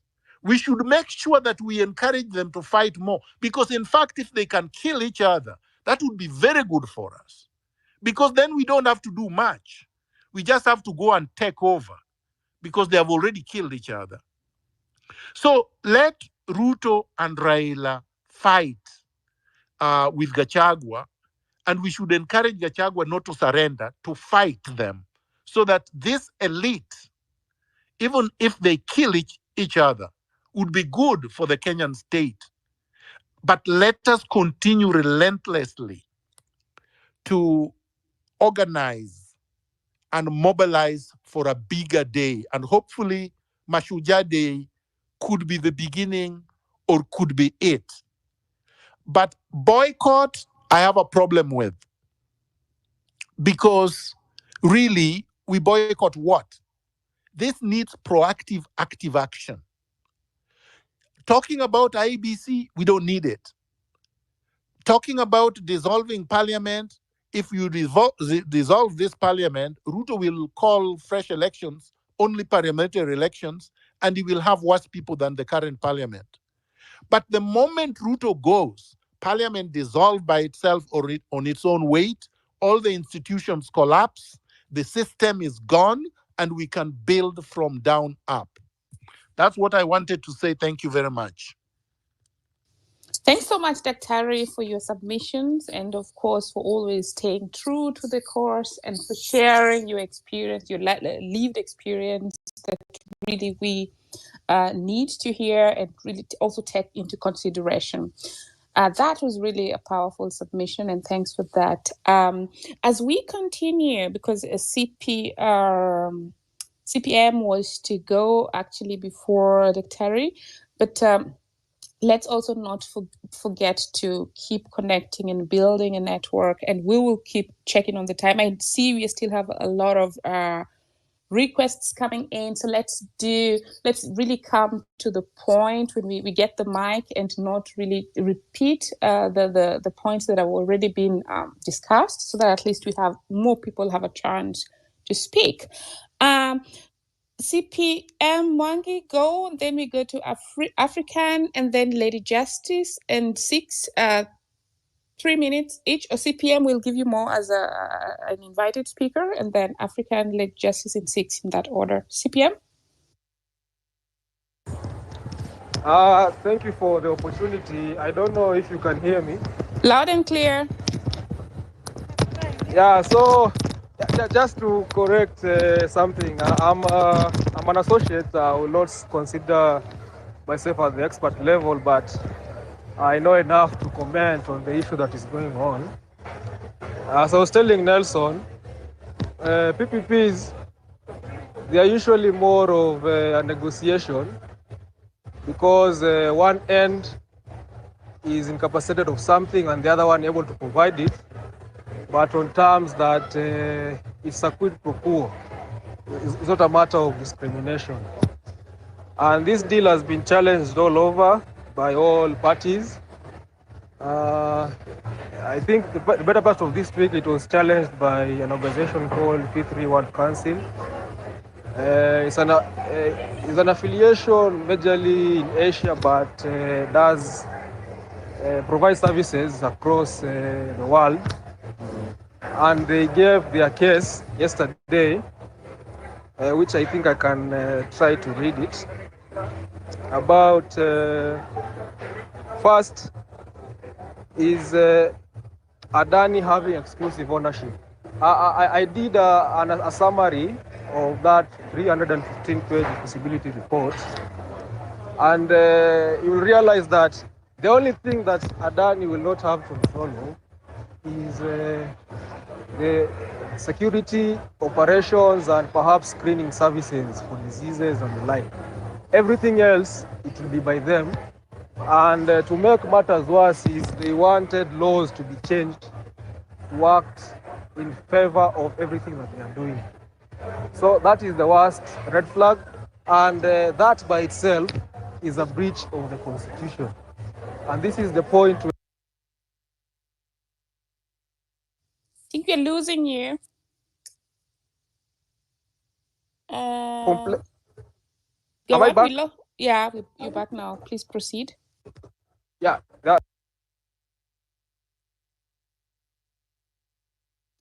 I think he's having networking issues again. Sorry.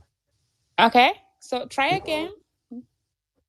Sorry, as I was saying, they were trying to say that it's the petition committee that is supposed to handle the matter, but that is incorrect because the petition handles matters of PPP, but not in the aspect that it has done right now, because even aside changing of the laws, there's the aspect of lack of transparency.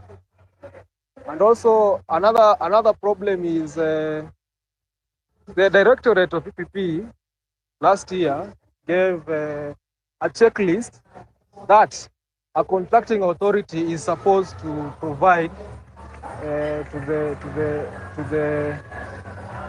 an independent transaction advisor to do the feasibility. And if you see it, I'll try to post it on the group. Everything there done has failed because they said the first thing must not be charged with tax evasion, whatever it operated, issues of fraud and bankruptcy, being blacklisted by country, all of those have failed.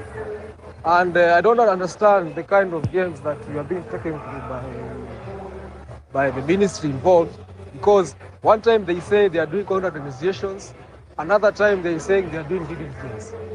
There is no way you can do contract negotiations yet you have not done due diligence. If diligence is done and the contract is at this stage, which is they are calling the commercial clause, we should see that report. You know, when they are negotiating before, in terms of submitting, in terms of pre-qualification and the like, now they can hide the details. That is the process. But when it gets to the commercial, you're supposed to know everything. So this is where also the problem is. And according to the law, the deal can either be removed or vacated. Well, either KAA cancels it because it has those powers as the contracting authority, or the PPP committee refuses to give an award, allowing it to go to the financial clause. Now is when the operations are nearly kicking off. But now you see the problem we have an administration that is bullying. It's sort of bullying everyone, whatever it is that they are doing. So PPP, I won't say much about KAA because it's a statutory corporation. It can be bullied anyhow. But PPP Directorate is an independent office, just like courts. But I think they are bullied. Even the current one, I'm still trying to find out what is going on, because I don't think the person who is there is actually the person calling the shots. Now, because now, as you have seen with the regime that is happening, the commonest way, which is actually also provided in the document, is civil unrest. Because you have to realize, when we demonstrate later on, after the project has been signed off, it will be the duty of the government to keep us off the airport, and it will not be an easy thing. And you see, let me tell you, I'm in the construction space, mostly as a project manager. Stalling projects are not a good idea at all, particularly public projects. You can imagine, you see, one problem we have with the JKIA, you cannot negotiate it as the way you want, like what happened with Expressway. Expressway right now, it just offers convenience of time, particularly for the guys from the airport to the extended parts of the city. If right now Expressway is removed out of the picture, we just go back to traffic and the like. If you wake up tomorrow morning, JKIA is not functioning, it will be a blow to the economy. So we need to evaluate what exactly is happening. Countries like what are they called? UK had a proposal to expand the airport since 2003. They came to approve it in 2018. These were just rumors here and there, renovations 2013, 2017. The proposals began coming, I think, around COVID.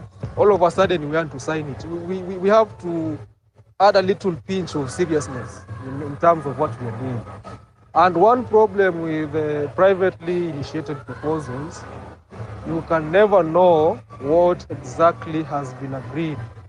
And that is the same case for SGR, the same case for Expresso. You can never know the full details compared to when something is a solicited tender. So I think at this time I can stop at that summary. So I look for the other speakers. Thank you so much, CPM Mwangi, for the submission. It's indeed really a very unfortunate event whereby the citizens are protesting, but the government keeps telling them that they're not going to listen to them. It doesn't matter what they say. They have public participation on impeachment of the deputy, but they don't have a public participation on other matters that really, involve the needs of the citizens. So this is a very unfortunate scenario that's going on. And I hope at one time it's going to come back to bite the people that are doing it. But unfortunately, we have to be more vigilant because the other time in South Africa, we had the Guptas who are really also allegedly involved in the state capture. And then we had the Kenyan Patni who moved to Zimbabwe, and there was all of a sudden really exposed by Al Jazeera to be at the front line of the gold smuggling or activities that were going on in Zimbabwe, basically just, looting the country. It's a rich country that's currently going down because of corruption. And at that point, in the interview that was aired by Al Jazeera, Patni actually openly, disclosed how he helped Moi do some of this. There's things that probably some of the people in Kenya never knew how they happened, but he believed that he's talking to a friend and trying to just, disclose how he works. So a state capture is not something to be taken lightly. We have to keep fighting. We have to really try to find a solution, because by the end of the day, if we don't, we are going to end up with very terrible situations like one that just transpired today. We had the Kenyan embassy in Thailand sending out a letter that reads like a horror movie of Kenyans going into Thailand and being taken to Burma and enslaved there.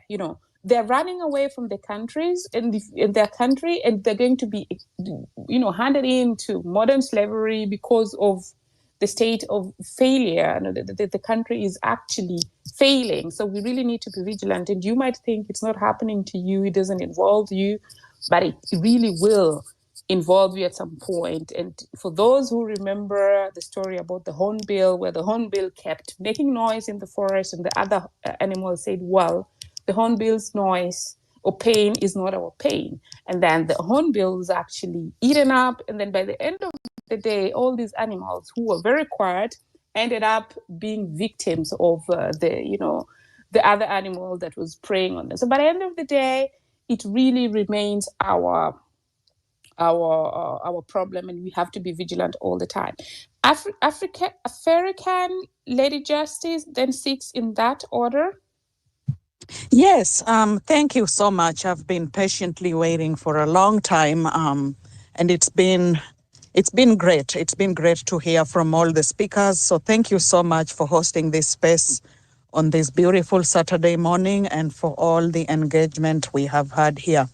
I just wanted to highlight 3 factors as we talk about the state of the nation. Yes, it's true. We cannot look at this as a step-by-step approach, whereby we say, oh, first we do this, the next we do that. I think it's going to take multiple operating teams, maybe with the steering committee, that can really help to channel what we are trying to do as a group. Secondly, there was a conversation about how to engage diaspora. I am a diaspora and I've been in the United States for 20 years now, and I lived in Kenya for more than 20 years. So, 2 decades of experiences in Africa and in the United States, and there's a lot that I have to share along with the people that I know who really care about Kenya. They want to work here and they want to retire in Kenya, but they not at the rate we are going, right? And I recently visited Kenya for 3 months, and I know we have the potential, we have the opportunity, we have the human capital. We just need to be able to put ourselves together. There's a story I usually like to talk about. This person went to visit an elephant farm, and he noticed that there was this big elephant tied with a rope on the leg to a little tree stump. And he was wondering, well, why is this elephant just stuck here, tied on the tree stump? And, doesn't the elephant know it can break off and just, it can break this tree stump and take off? So the elephant went to ask the owner, oh, what's going on with, no, the person went to ask the owner, what's going on with this elephant? And the owner said, when this elephant was young, he was tied to the rope, he was tied to the tree stump. And so for all his life, he's always known if he tries to pull, there's something that's making him get stuck. And so even though the elephant has evolved, it's become a youth, it's become an adult, it still feels it doesn't have the empowerment to move away from the tree stump. And that's why it's still stuck there with the rope tied to the tree stump. So we as Kenyans right now, there's a time I really believed in the colonialism agenda and the script that I was given at school. I was taught that the white man came here to teach me how to read and write and how to pray to my God and how to cook, like how to do things differently. And then I was told that they gave me the powers to do that. And that's one of the reasons why I eventually moved out of Kenya to a first world country to figure out what exactly is happening here that we can't figure out in Kenya. And so for us, if we've been cultured and we've been conditioned to think that our answers need to come from someone else, whether it's the government, I hear a lot of people who post on Twitter and they say, oh, we should tell the international committee about this, or we should tag the WHO, or these 3-letter agencies that I know are basically working very hard to ensure that certain countries like our country remain where they are, because it's a feeding mechanism to the capitalism that's going on here in the West. And so I do have the belief that these conversations that are happening here, the things that are happening on the streets, these are not in vain. The lives we've lost, the tears we've cried, the screams, the shouts, even the laughters and the spaces we've held for hours and hours, these are not in vain. And those examples that Dr. Miguna was providing, like the Bangladesh, the Iran, I have a particular one with El Salvador. He has a very good YouTube documentary on how he turned that country around. There's these things that are already happening that we can leverage. We can't leverage everything that they have done, but we can take parts of that and say, hey, here is some hope on how we can move forward. And lastly, I agree we don't have to get everyone in the same page. Someone's always going to see something in a different angle. You just got to get the majority, and we do need to work good on our organization. I'm sorry, I didn't want to take too much time, but that's all I wanted to share for today. Thank you. Thank you so much, African. So we're going to finish at the top of the hour, and so that we can give more people a chance to speak, let's go 3 minutes each, and let's concentrate on the way forward now, moving forward. Afro and Book 10, should you want to chime in at any time, just feel free. Lady Justice, 3 minutes each, and the concentration, the focus is on the way forward. Thank you much for hosting the room and for the opportunity. I just want to reiterate what's Lady been Justice, I said in cannot the hear room. you. Oh, I'm actually speaking. She's Sorry. speaking. She's speaking. We can hear her. Okay, then let me know once she's done. Okay. Sorry about that. So I just want to reiterate what's been said in the room that, at the end of the day, there's a lot going on, but change is definitely necessary. And I'll go with what Miguna said earlier on that at the end of the day, we need to be laser focused. We have to figure out what is it that is happening and how is it going to happen. That's my submission. Thank you. She's done speaking. Thank you so much. Let's go to 6. Mad, how are you doing? It's been a long time. So I'll say this. Me, I have a very big problem with Kenyans, and my problem is this thing we call psychophancy. It has affected us. It gave us William Ruto, and right now we are going into the same direction. Right now, I think you'll just allow me to speak because I have my own frustrations. And my frustrations is we keep making the same mistakes that we keep making each and every time since independence. For example, right now, people don't want to hear a group or a segment of people correcting Morara. Why? Because they believe in the Morara is now the savior. And we can't see the stupid little things that he's making. He might be on the right side, he might be on the wrong side, but are we telling him the truth? Hiki tunafanya ni mbaya, hii ni ujinga, hii ni upuzi.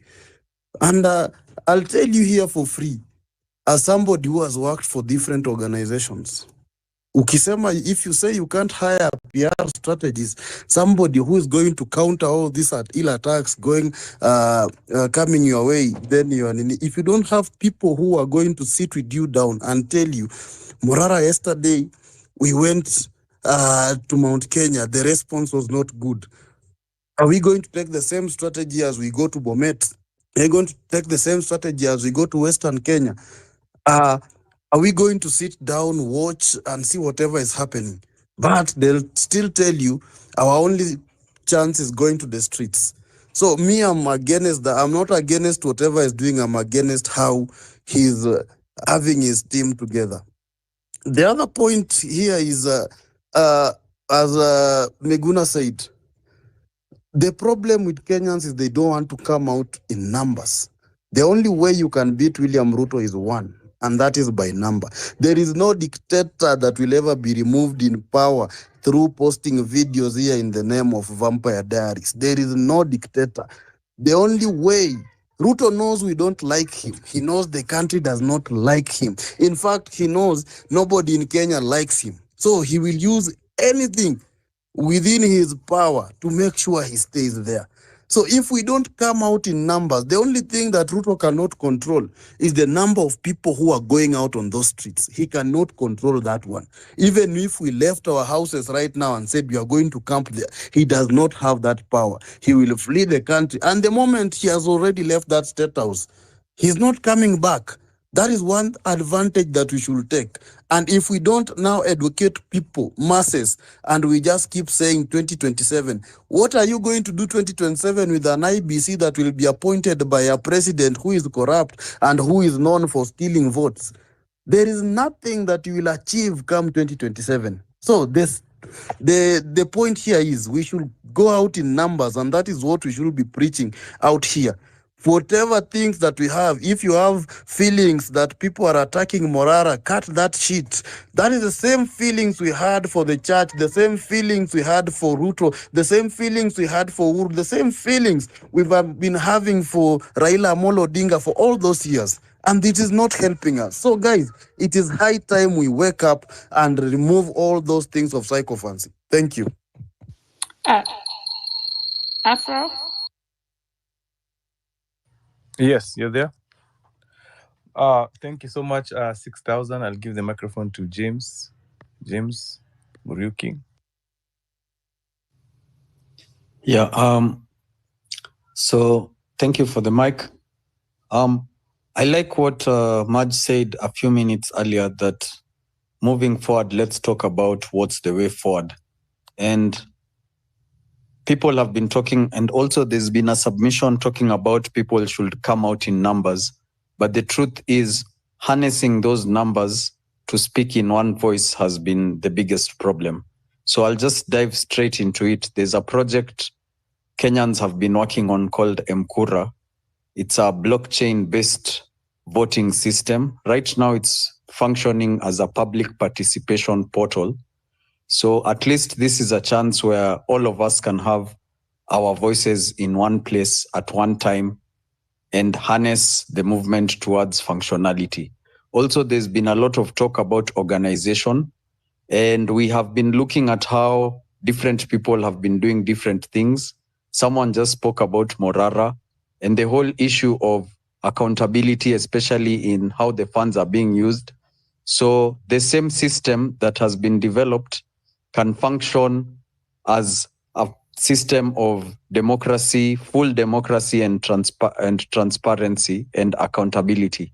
In that it hosts a treasury where all the money on the treasury is held on smart contracts and no one has control, not even a leader, if I may say. So all the spending is visible to everyone and all the spending is after a vote. So I'd urge guys, instead of just talking and saying how we need to plan and all those things, and we've been saying this for the last so many days, since 25th, the song has been the same. Let's walk the talk and put some action on our words. So just check out the platform. And just to answer one main question, no one owns the platform. Every single user who gets onto the platform becomes an owner of the platform. So I think this is our shot at consolidating our voices and true democracy. And it can actually be our way out, because if we can harness around 10, 20 million Kenyans on the platform, then we have one voice and we can be able to achieve way more that way. Thanks, James. After now, I'd called you because I'd called your name minutes ago because I couldn't hear anyone through the main handle. That's why I logged in with the other one. But now I can hear. Back to you. Whom do we queue next? Whom did you queue next so that we can rush through 3 minutes each? And... Nelson.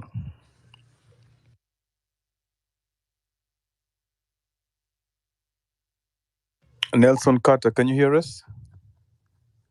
Me or a different one? Oh, no, the different one. Nelson Carter. We have a Nelson Carter 14. I don't think he can hear us. Tevo, are you there? Yes, I'm here. Oh, yeah. Thank you so much, host and co-host. I wanted to contribute my 2 cents for the next 2 minutes. As General has said and put it, that we need revolutionary movement.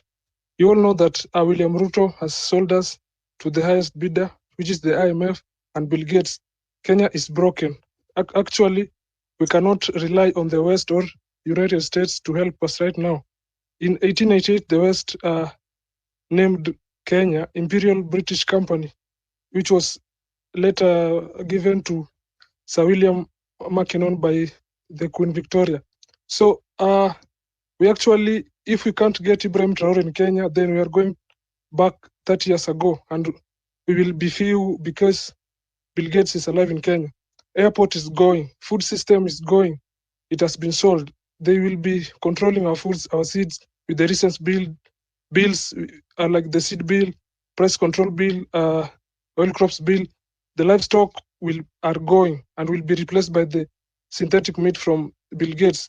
Health system, as you all know, the sheep has been sold, and I don't want to talk about it much. Education system has been sold. energy sector has been sold.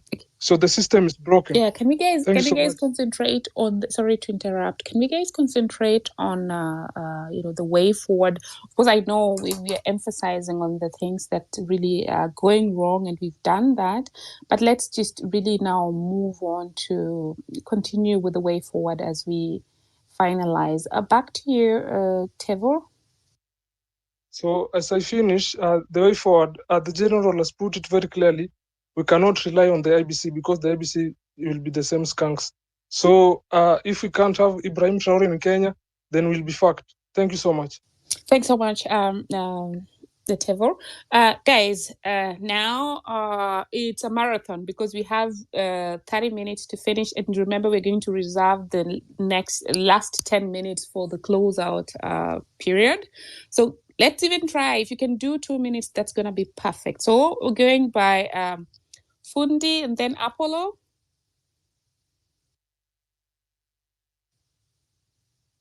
Fundi Wathamos. Okay, going once, going twice. Apollo. Dropped. Baraka. Yes. Good afternoon, good morning, good evening. Thank you for the opportunity. I would want to first start and saying thank you for the platform, Maj. I think I would encourage before 2 minutes that I take my time. Please allow a lot of people to also participate in this conversation because it's supposed to be a watu wanazungumza, right? People to talk. And I would like to say that I've met Dr. Miguna in the States here before, and I think parts of the conversation, I think all this young lads that we're seeing today, the Mararas, the Casamoas, is like they need to take a book out of Dr. Miguna. I knew Dr. Miguna, and I'm not No, Dr. Miguna. I don't even. Can I please just interrupt you because I don't want us to degenerate in individual discussions. And I understand your point, the point that you want to bring about. But we could do that. You could do that on your timeline. Then you tag him, and then he's going to make a statement from it. Because really, we discourage that because it can be perceived differently. So let's just concentrate on the state of the nation. With I would like to talk about the forum issues. We have been Fred, just a moment. Fred Matiangi, please wait. So Baraka, can you finalize, please? No, and I think that's part of the process. Like I understand what you're saying, Mudge, but at the same time, you cannot be a okay. I'm guiding you, Baraka, for the last time. I'm guiding you on the conversation that we're having. So we have. And the conversation. Can I continue? Okay. As I continue, proceed. We had assigned 2 hours, and now we are adding on another 1 hour out of our daily lives over the weekend, 3 hours. So what we want to do is to concentrate on solutions and the way forward and not discussing individuals. So I'm going to give you this opportunity to actually just finalize if you can take that cue, if that's fine with you, the guideline. Otherwise, we're going to move to the next person. Back to you, Baraka.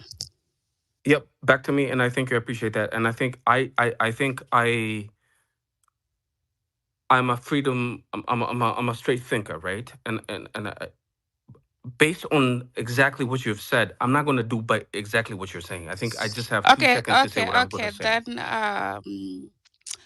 that's dropped from the speaker. Who was next? That was Apollo is gone. We have Fred Matiangi. You can go now. No, Fred Mukua. Thank you much. So our enemy is only one person, William Samoei Ruto. That's the only guy who is making us going behind. Ruto lied to Kenyans that he's going to perform without Raila Odinga. Now he's in bed with Raila Odinga. So we want to find a solution on how we can chase this goon out of power. This person is a thief, is a murderer. We know well that William Ruto is a liar. So we are angry. Most of young generation, not on 99% of Kenyans, we are not happy.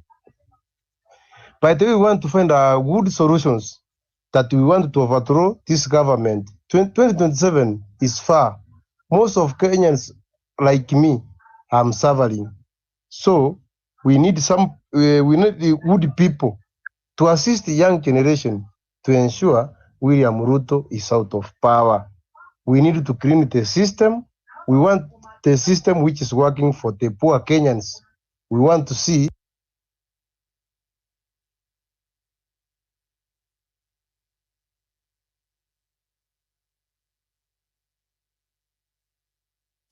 Afro, can you still hear him? No, I can't hear him. Okay, he dropped. Oh, okay. So, Dictaria has just communicated that he wants to make his closing remarks, but don't feel discouraged. We're still going to give you some, we're still going to be on until the top of the hour to make sure that people speak, because we still have like over 50 requests. But he's going to listen to part of the space, the recording that he hasn't listened to when he exits. And so if there are questions that are directed to him, he's going to answer them. So he's just tied up and really has donated another 30 minutes. Let's give him the chance to really do the closing remarks. And like Said, he's going to listen in. Over to you, Dr. Thank you, Maj. So I have just one thing that I wanted to say. I know that we are discussing the way forward, and I know that we have discussed this thing before, and I know people think that it's a broken record. But I want to remind everyone, a revolutionary struggle, as I always say, is not a choir. It's not a church choir. It's not a wedding procession. It will not take one day. It will not take 2 weeks. It will not take 1 month. It's a process. It can take years. It has taken decades for the case of Kenya and the case of many other countries. Bangladesh just had their revolution. It doesn't mean that it was a one-day thing. No. Yes, they did it daily for 3 weeks and they succeeded. But they've been trying this for years, for decades. The Sri Lankans the same. One family dominated power for a very long time before they managed to break the cycle. So we cannot give up. And nobody should tell you that talking about the same thing every day is bad. We must talk about it every day. That is the only way we will reach the whole country enough numbers for us to be able to mobilize. Secondly, nobody should tell you don't use Twitter, don't use the or X, don't use the internet, don't use Facebook, don't use WhatsApp, don't use whatever. You have to meet people on the ground. No, we are not living in the 1960s. Remember that in the 1960s, they hardly had radios. They only used pamphlets because that's what they could use to be able to disseminate information. Now, we have something more revolutionary than a radio, than a pamphlet. We have social media. It reaches you unfiltered directly, and you don't pay extra if you have a connection. All you need is a Wi-Fi or data. Let's use it robustly. They should not tell you, no, you can't organize using X. You can. That's what happened during the Arab Spring. That's what happened in Ukraine during when they had the Orange Revolution. That's what happened in Sri Lanka. That's what happened in Bangladesh. That is what happened. That what happened actually in Kenya in June. Let no one tell you that social media is nothing. Let no one tell you that social media organizing and mobilizing means nothing. This is the only way, the only organic way that we can occupy CBD or even State House in one day without warning. And so I'm going to make a call, and it's going to be a fearless, robust call, unequivocal. Let's occupy Nairobi on Mashujaa Day. Let's spread the word. Let's repeat it. Let's make sure everybody hears it. Let's make sure those who are tired of Ruto come onto the street. Let them call us violent. Let them call us anarchists. Let them call us anything. Let them abuse us. Let them threaten us. Let them try to intimidate. But let's just make one call. Occupy Nairobi or occupy State House or occupy CBD on Mashujaa Day. I rest my case. Yes, I will stay around for some questions, and God bless all of you. Thank you so much, General, for the a very good discussion and your input. And yes, we appreciate that you're going to stay on still for some questions. Yes, and that leads us directly to Isaac and Josephine, then MMSQ in that order. So do take advantage of the time that he's still there to really just shoot your questions as we try to finalize at the top of the hour. Isaac, Karibu. Thank you. Thank you so much, Marge. I really appreciate and for the discussion. So here's the way forward. I'll be very, very brief.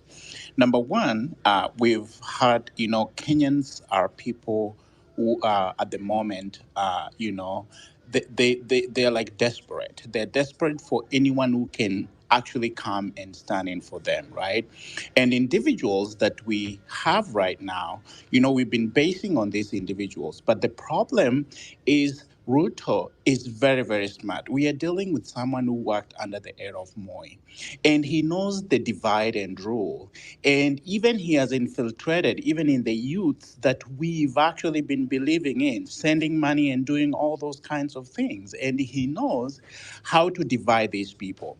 And I like what one of the previous speaker did mention. If we have like a committee or a trust fund that is actually managed by experts, whereby we can actually audit and know how the money is being used, we can actually send this money to a trust fund, and it can be used even for grassroots, civic education and the likes. So giving money to an individual, we just don't know where this money is going. We don't know whether they're just doing business. They're using our desperate moment to gain money, to do business. And this has been a problem with what is happening. So we're contributing money just going anywhere, but we don't have accountability for this money.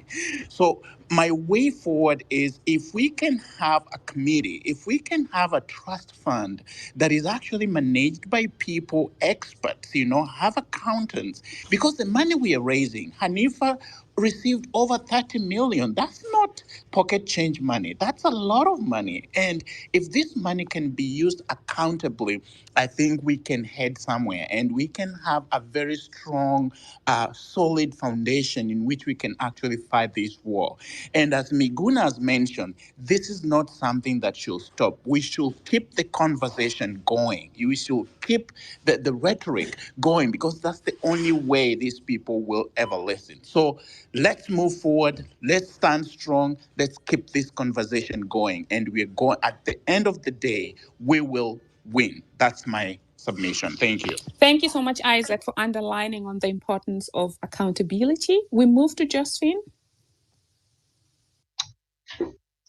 Thank you so much, and thank you for giving me this opportunity.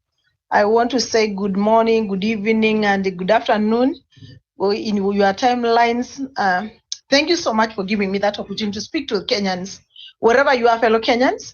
Yes, I want to appreciate what Dr. Miguna Miguna has just said, and that's the call I'm making to all the citizens of Kenya who are listening, and you are within the territories and within the borders of Kenya, who are not in diaspora. What I'm saying is that come on 20th, the president will be having a Mashujaa Day in Kwale, trying to lodge the new state lodge, which within a very short time. And yet Kenya, we do not have money, but we have money to introduce a new state just around 80 kilometers away from Mombasa, while we still have the state house in Mombasa. Reason best known to the president. And for that reason, so that we can show the president that we are not for him. We need to have numbers in Uhuru Park, so that first and foremost, we can at least acknowledge and appreciate and also give commemoration to our heroes who were slaughtered by Ruto, and Ruto refused to take responsibility and to apologize to the people of Kenyans, to people of Kenya. So what I'm calling upon is that I'm calling upon on 20th, may all the roads be leading to Uhuru Park. We fill Uhuru Park, and from there, we can make a new decision from there. At the same time, at that particular point, we need also to be very keen on the things that we would want to, the message that we would want to pass that particular day.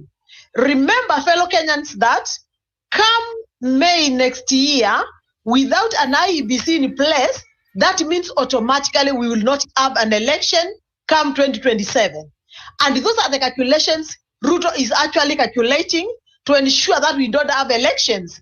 So before we get to that, we need to push and make sure that before then, anytime soon, before the end of this year, we have an IEBC constituted, so that we can even start recalling the MPs that we have who have become our enemies together with Ruto.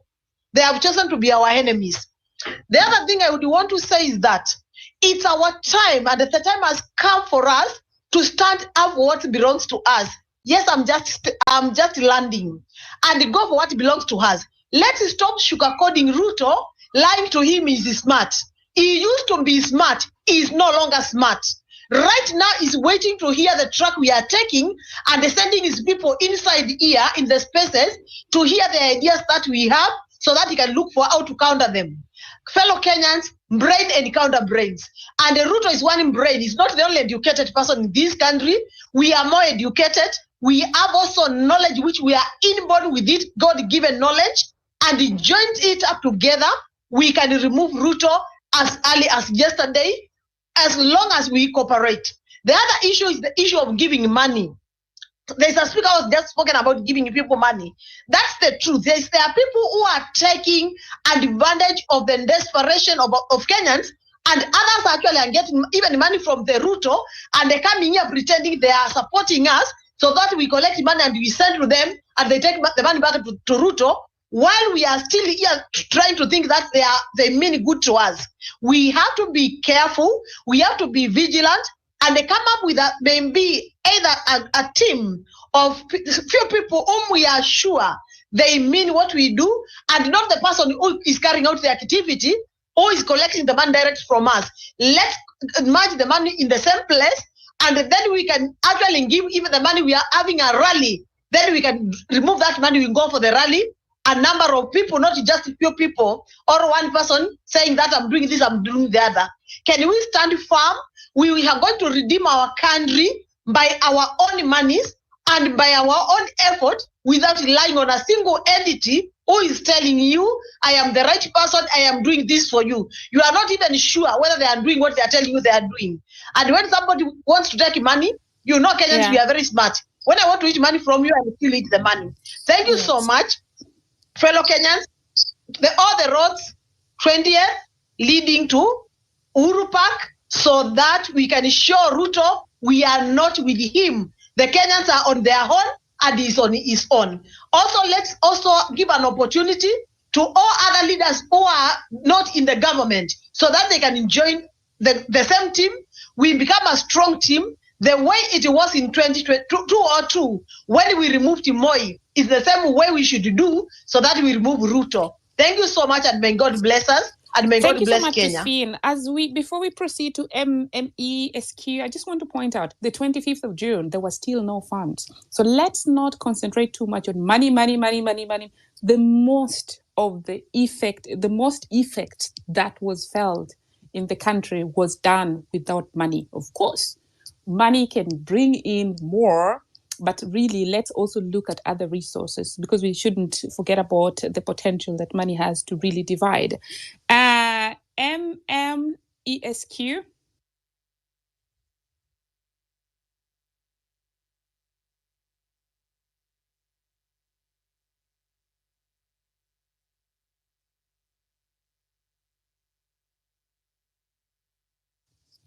Afro, do tell me when he's done. I cannot hear him. He's not speaking yet. Oh, okay. I thought it's only me who wasn't hearing him. Okay, is Q. Are you speaking? Say something, because nobody can hear you. Otherwise, we move to Wambui as you sort your mic. Wambui? Oh, sorry, Wambua.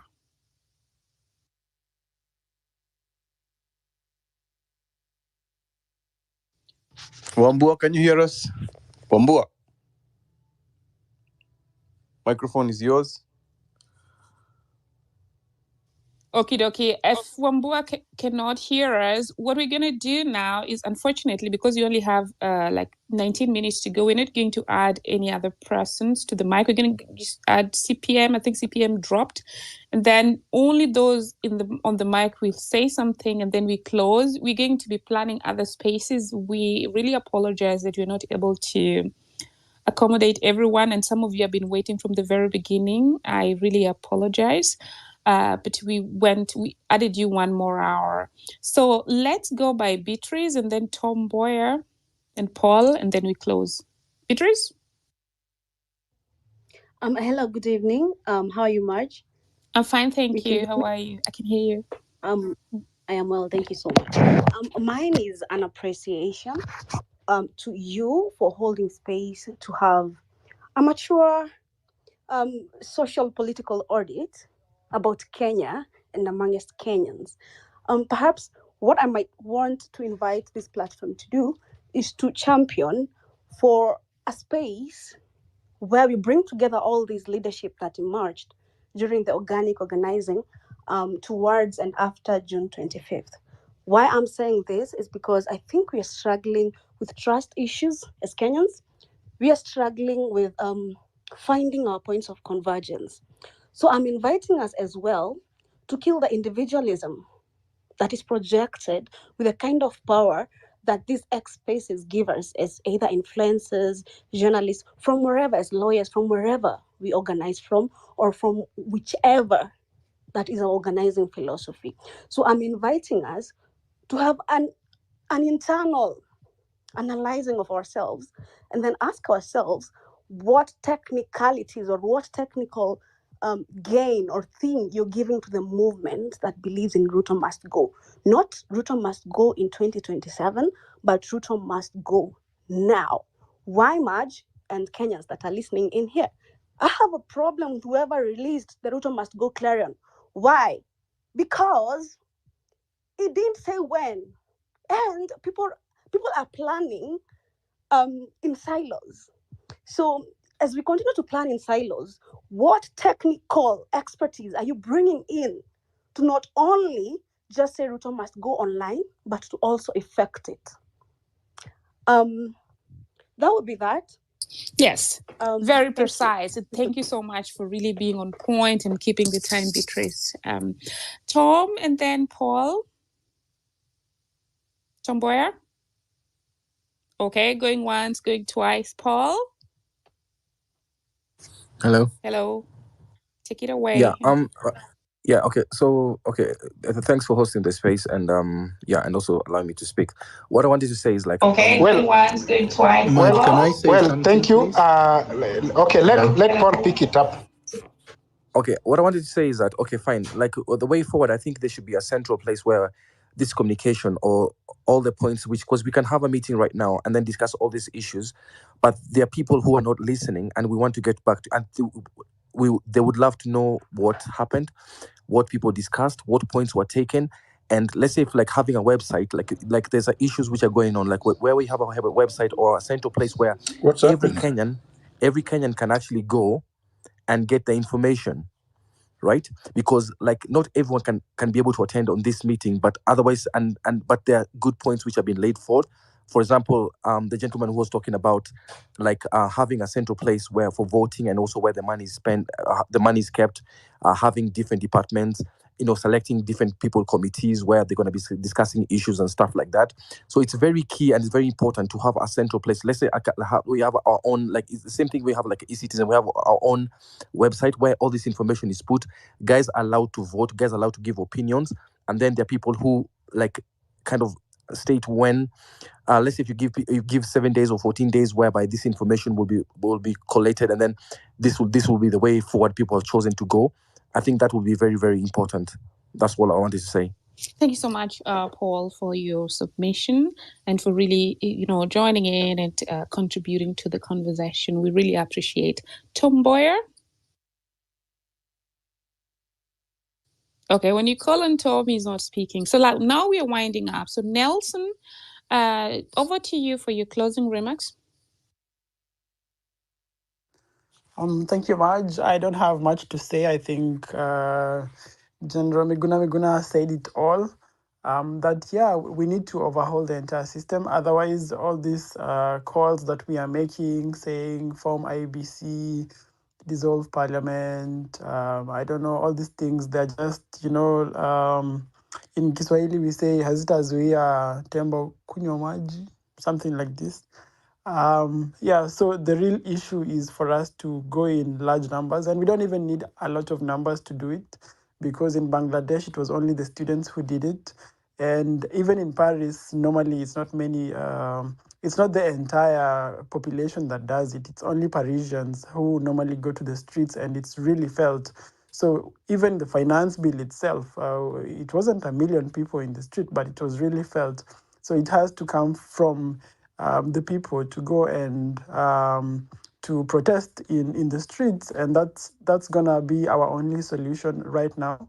Otherwise, Ruto is going to cement his position in power.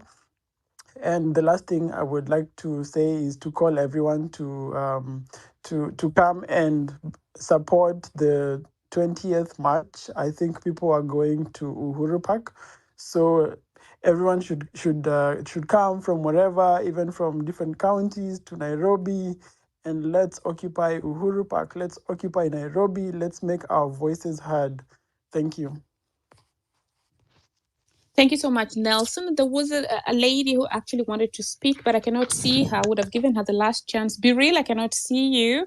Daktari, do you have any other last comments before we close? Yes, Madge. I just wanted to say that Ruto Must Go was coined to focus the movement. A movement has to have a focus, and the focus has to be the person with the highest level of responsibility. A date could not be given, because if you do give a date and it does not happen on that date, then you demoralize the people saying Ruto must go. So Ruto must go still remains the most potent call of this movement. But now we have improved it and say he must go in 2024. He must go now. All those are complementary. So we can start another one, non-stop protest on Mashujaa Day, and we can organize people for that. And I would like to call on us to do that. It doesn't matter where you are physically. The struggle is always not based on physical location. Ngugi was very effective from London, and then he moved to the US, and he continued being very effective. Some of the most potent writers wrote from abroad. Karl Marx never visited Moscow, never visited Beijing, wrote his Communist Manifesto from London, and it has reverberated all over the world for centuries. So let's not be parochial, let's not be sectarian, let's not be petty. Let's consider the movement and the revolutionary agenda as a holistic thing that must involve women, must involve men, must involve youth, must involve people of all generations. That's why when they coined Gen Zote, I was very happy, because it's all generations. If you leave out any generation or leave out any gender, that means you're going to fail. Anybody who attacks women, especially at the critical time, is counter-revolutionary, because we have more than 50% of our population is women. And there is no way any revolution has won without the involvement of women. So those chauvinists, those jingoistic men who are shouting every Saturday about men only, men on top, must stop it, because you're not going to succeed that way. You cannot abuse your mother and then come home and expect love and expect affection and expect food. So let's embrace only people of integrity into the movement. I am not for the idea of involving anyone just because they shout Ruto must go. If you work for the NIS and you shout Ruto must go, we should expose you. If you work for Ruto and has been told to come here and distract us, so that every time if we say Mashuja Day, we are on the street, then you feign that you have been abducted so that we can start singing about you, we will expose you. Let us be vigilant. Let us not be gullible.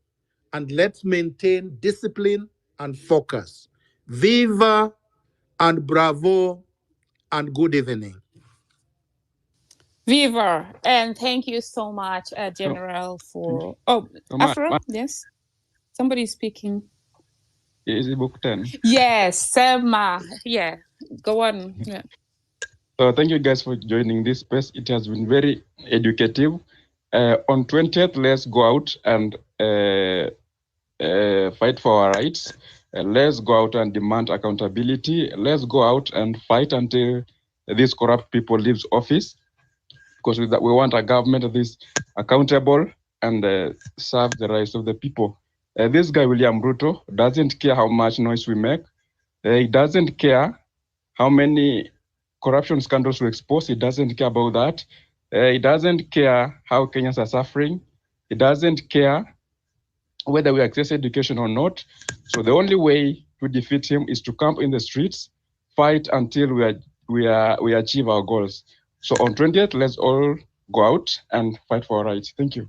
Thank you so much, Book 10, for being able to also make your closing remarks. I see Beryl and CPM have come on board. Please make your closing remarks, and then Afro will make the closing remarks, his closing remarks, and then I close. Beryl? Okay, Beryl is, the network is shaking. CPM, take it away. Thank you for the opportunity. Apologize, I was up and over today, but I look forward to the next session. I'll pay attention to. Good evening, Madge. Is anybody talking? Because it was to happen. Hello? Yes, Beryl, CPM has taken it. Afro, is anybody talking? Yes, CPM is talking. CPM is talking. Can you hear me, Beryl? Give me 100 if you can hear me. Beryl can't hear the space. Okay. Then CPM, just continue. I'll communicate to Beryl that we cannot hear, or she cannot hear us, and then she can join next time. Continue, CPM. Yeah. Yeah, so saying... okay, can you hear me now? According to the report... CPM, go ahead.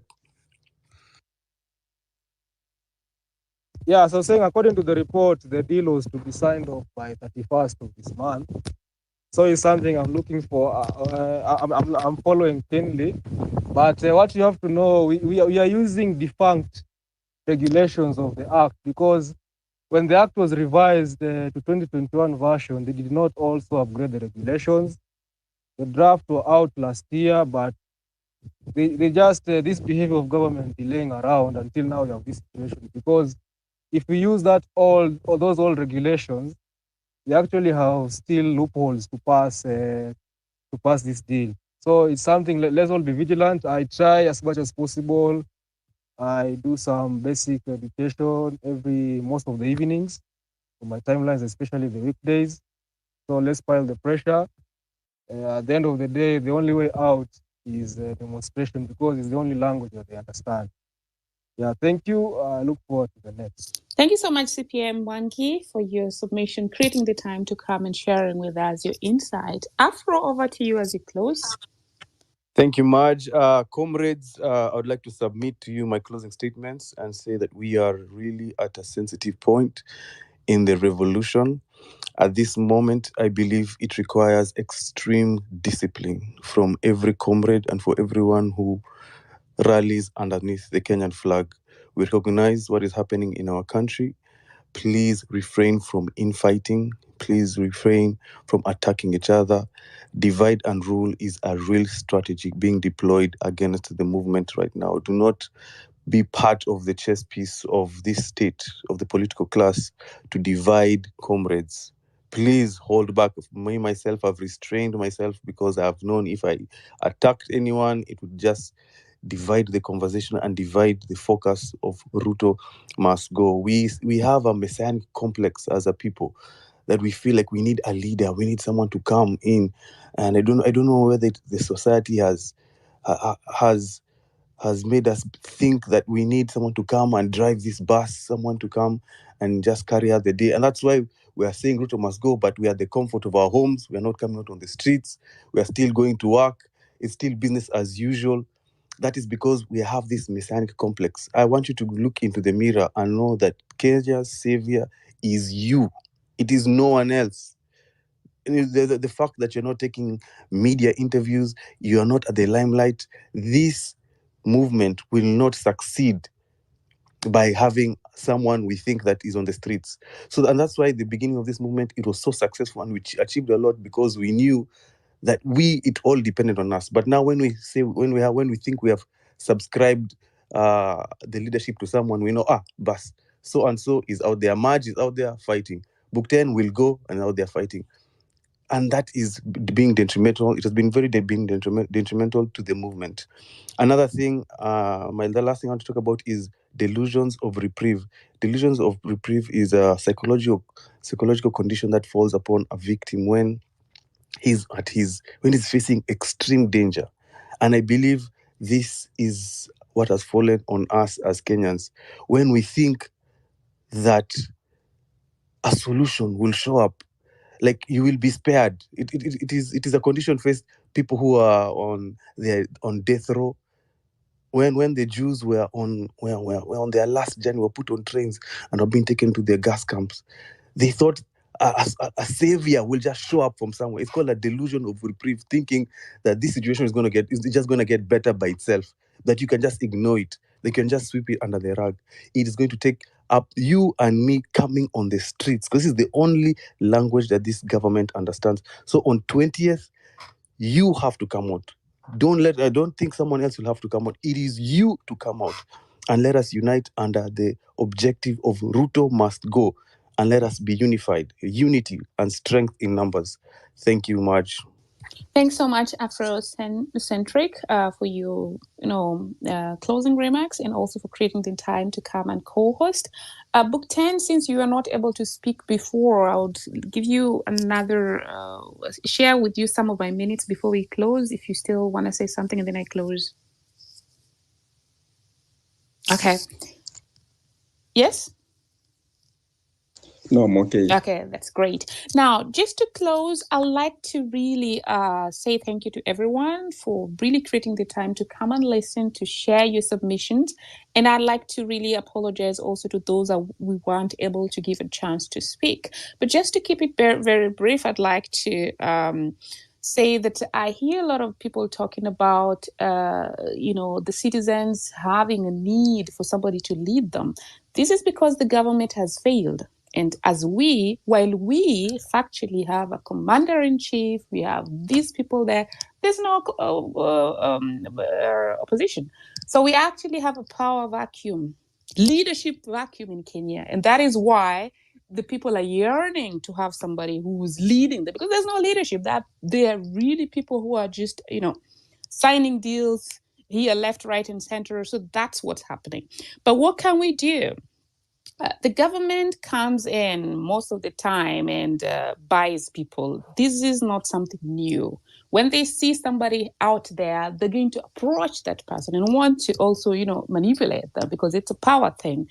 So let's try to find a way of not getting disappointed anytime somebody is really approached, or they're talking to this, they're not talking to that. Of course, we want to maintain integrity, like Dr. said. We only have people with integrity in the movement, but let's also be cognizant of the fact that these people buy others.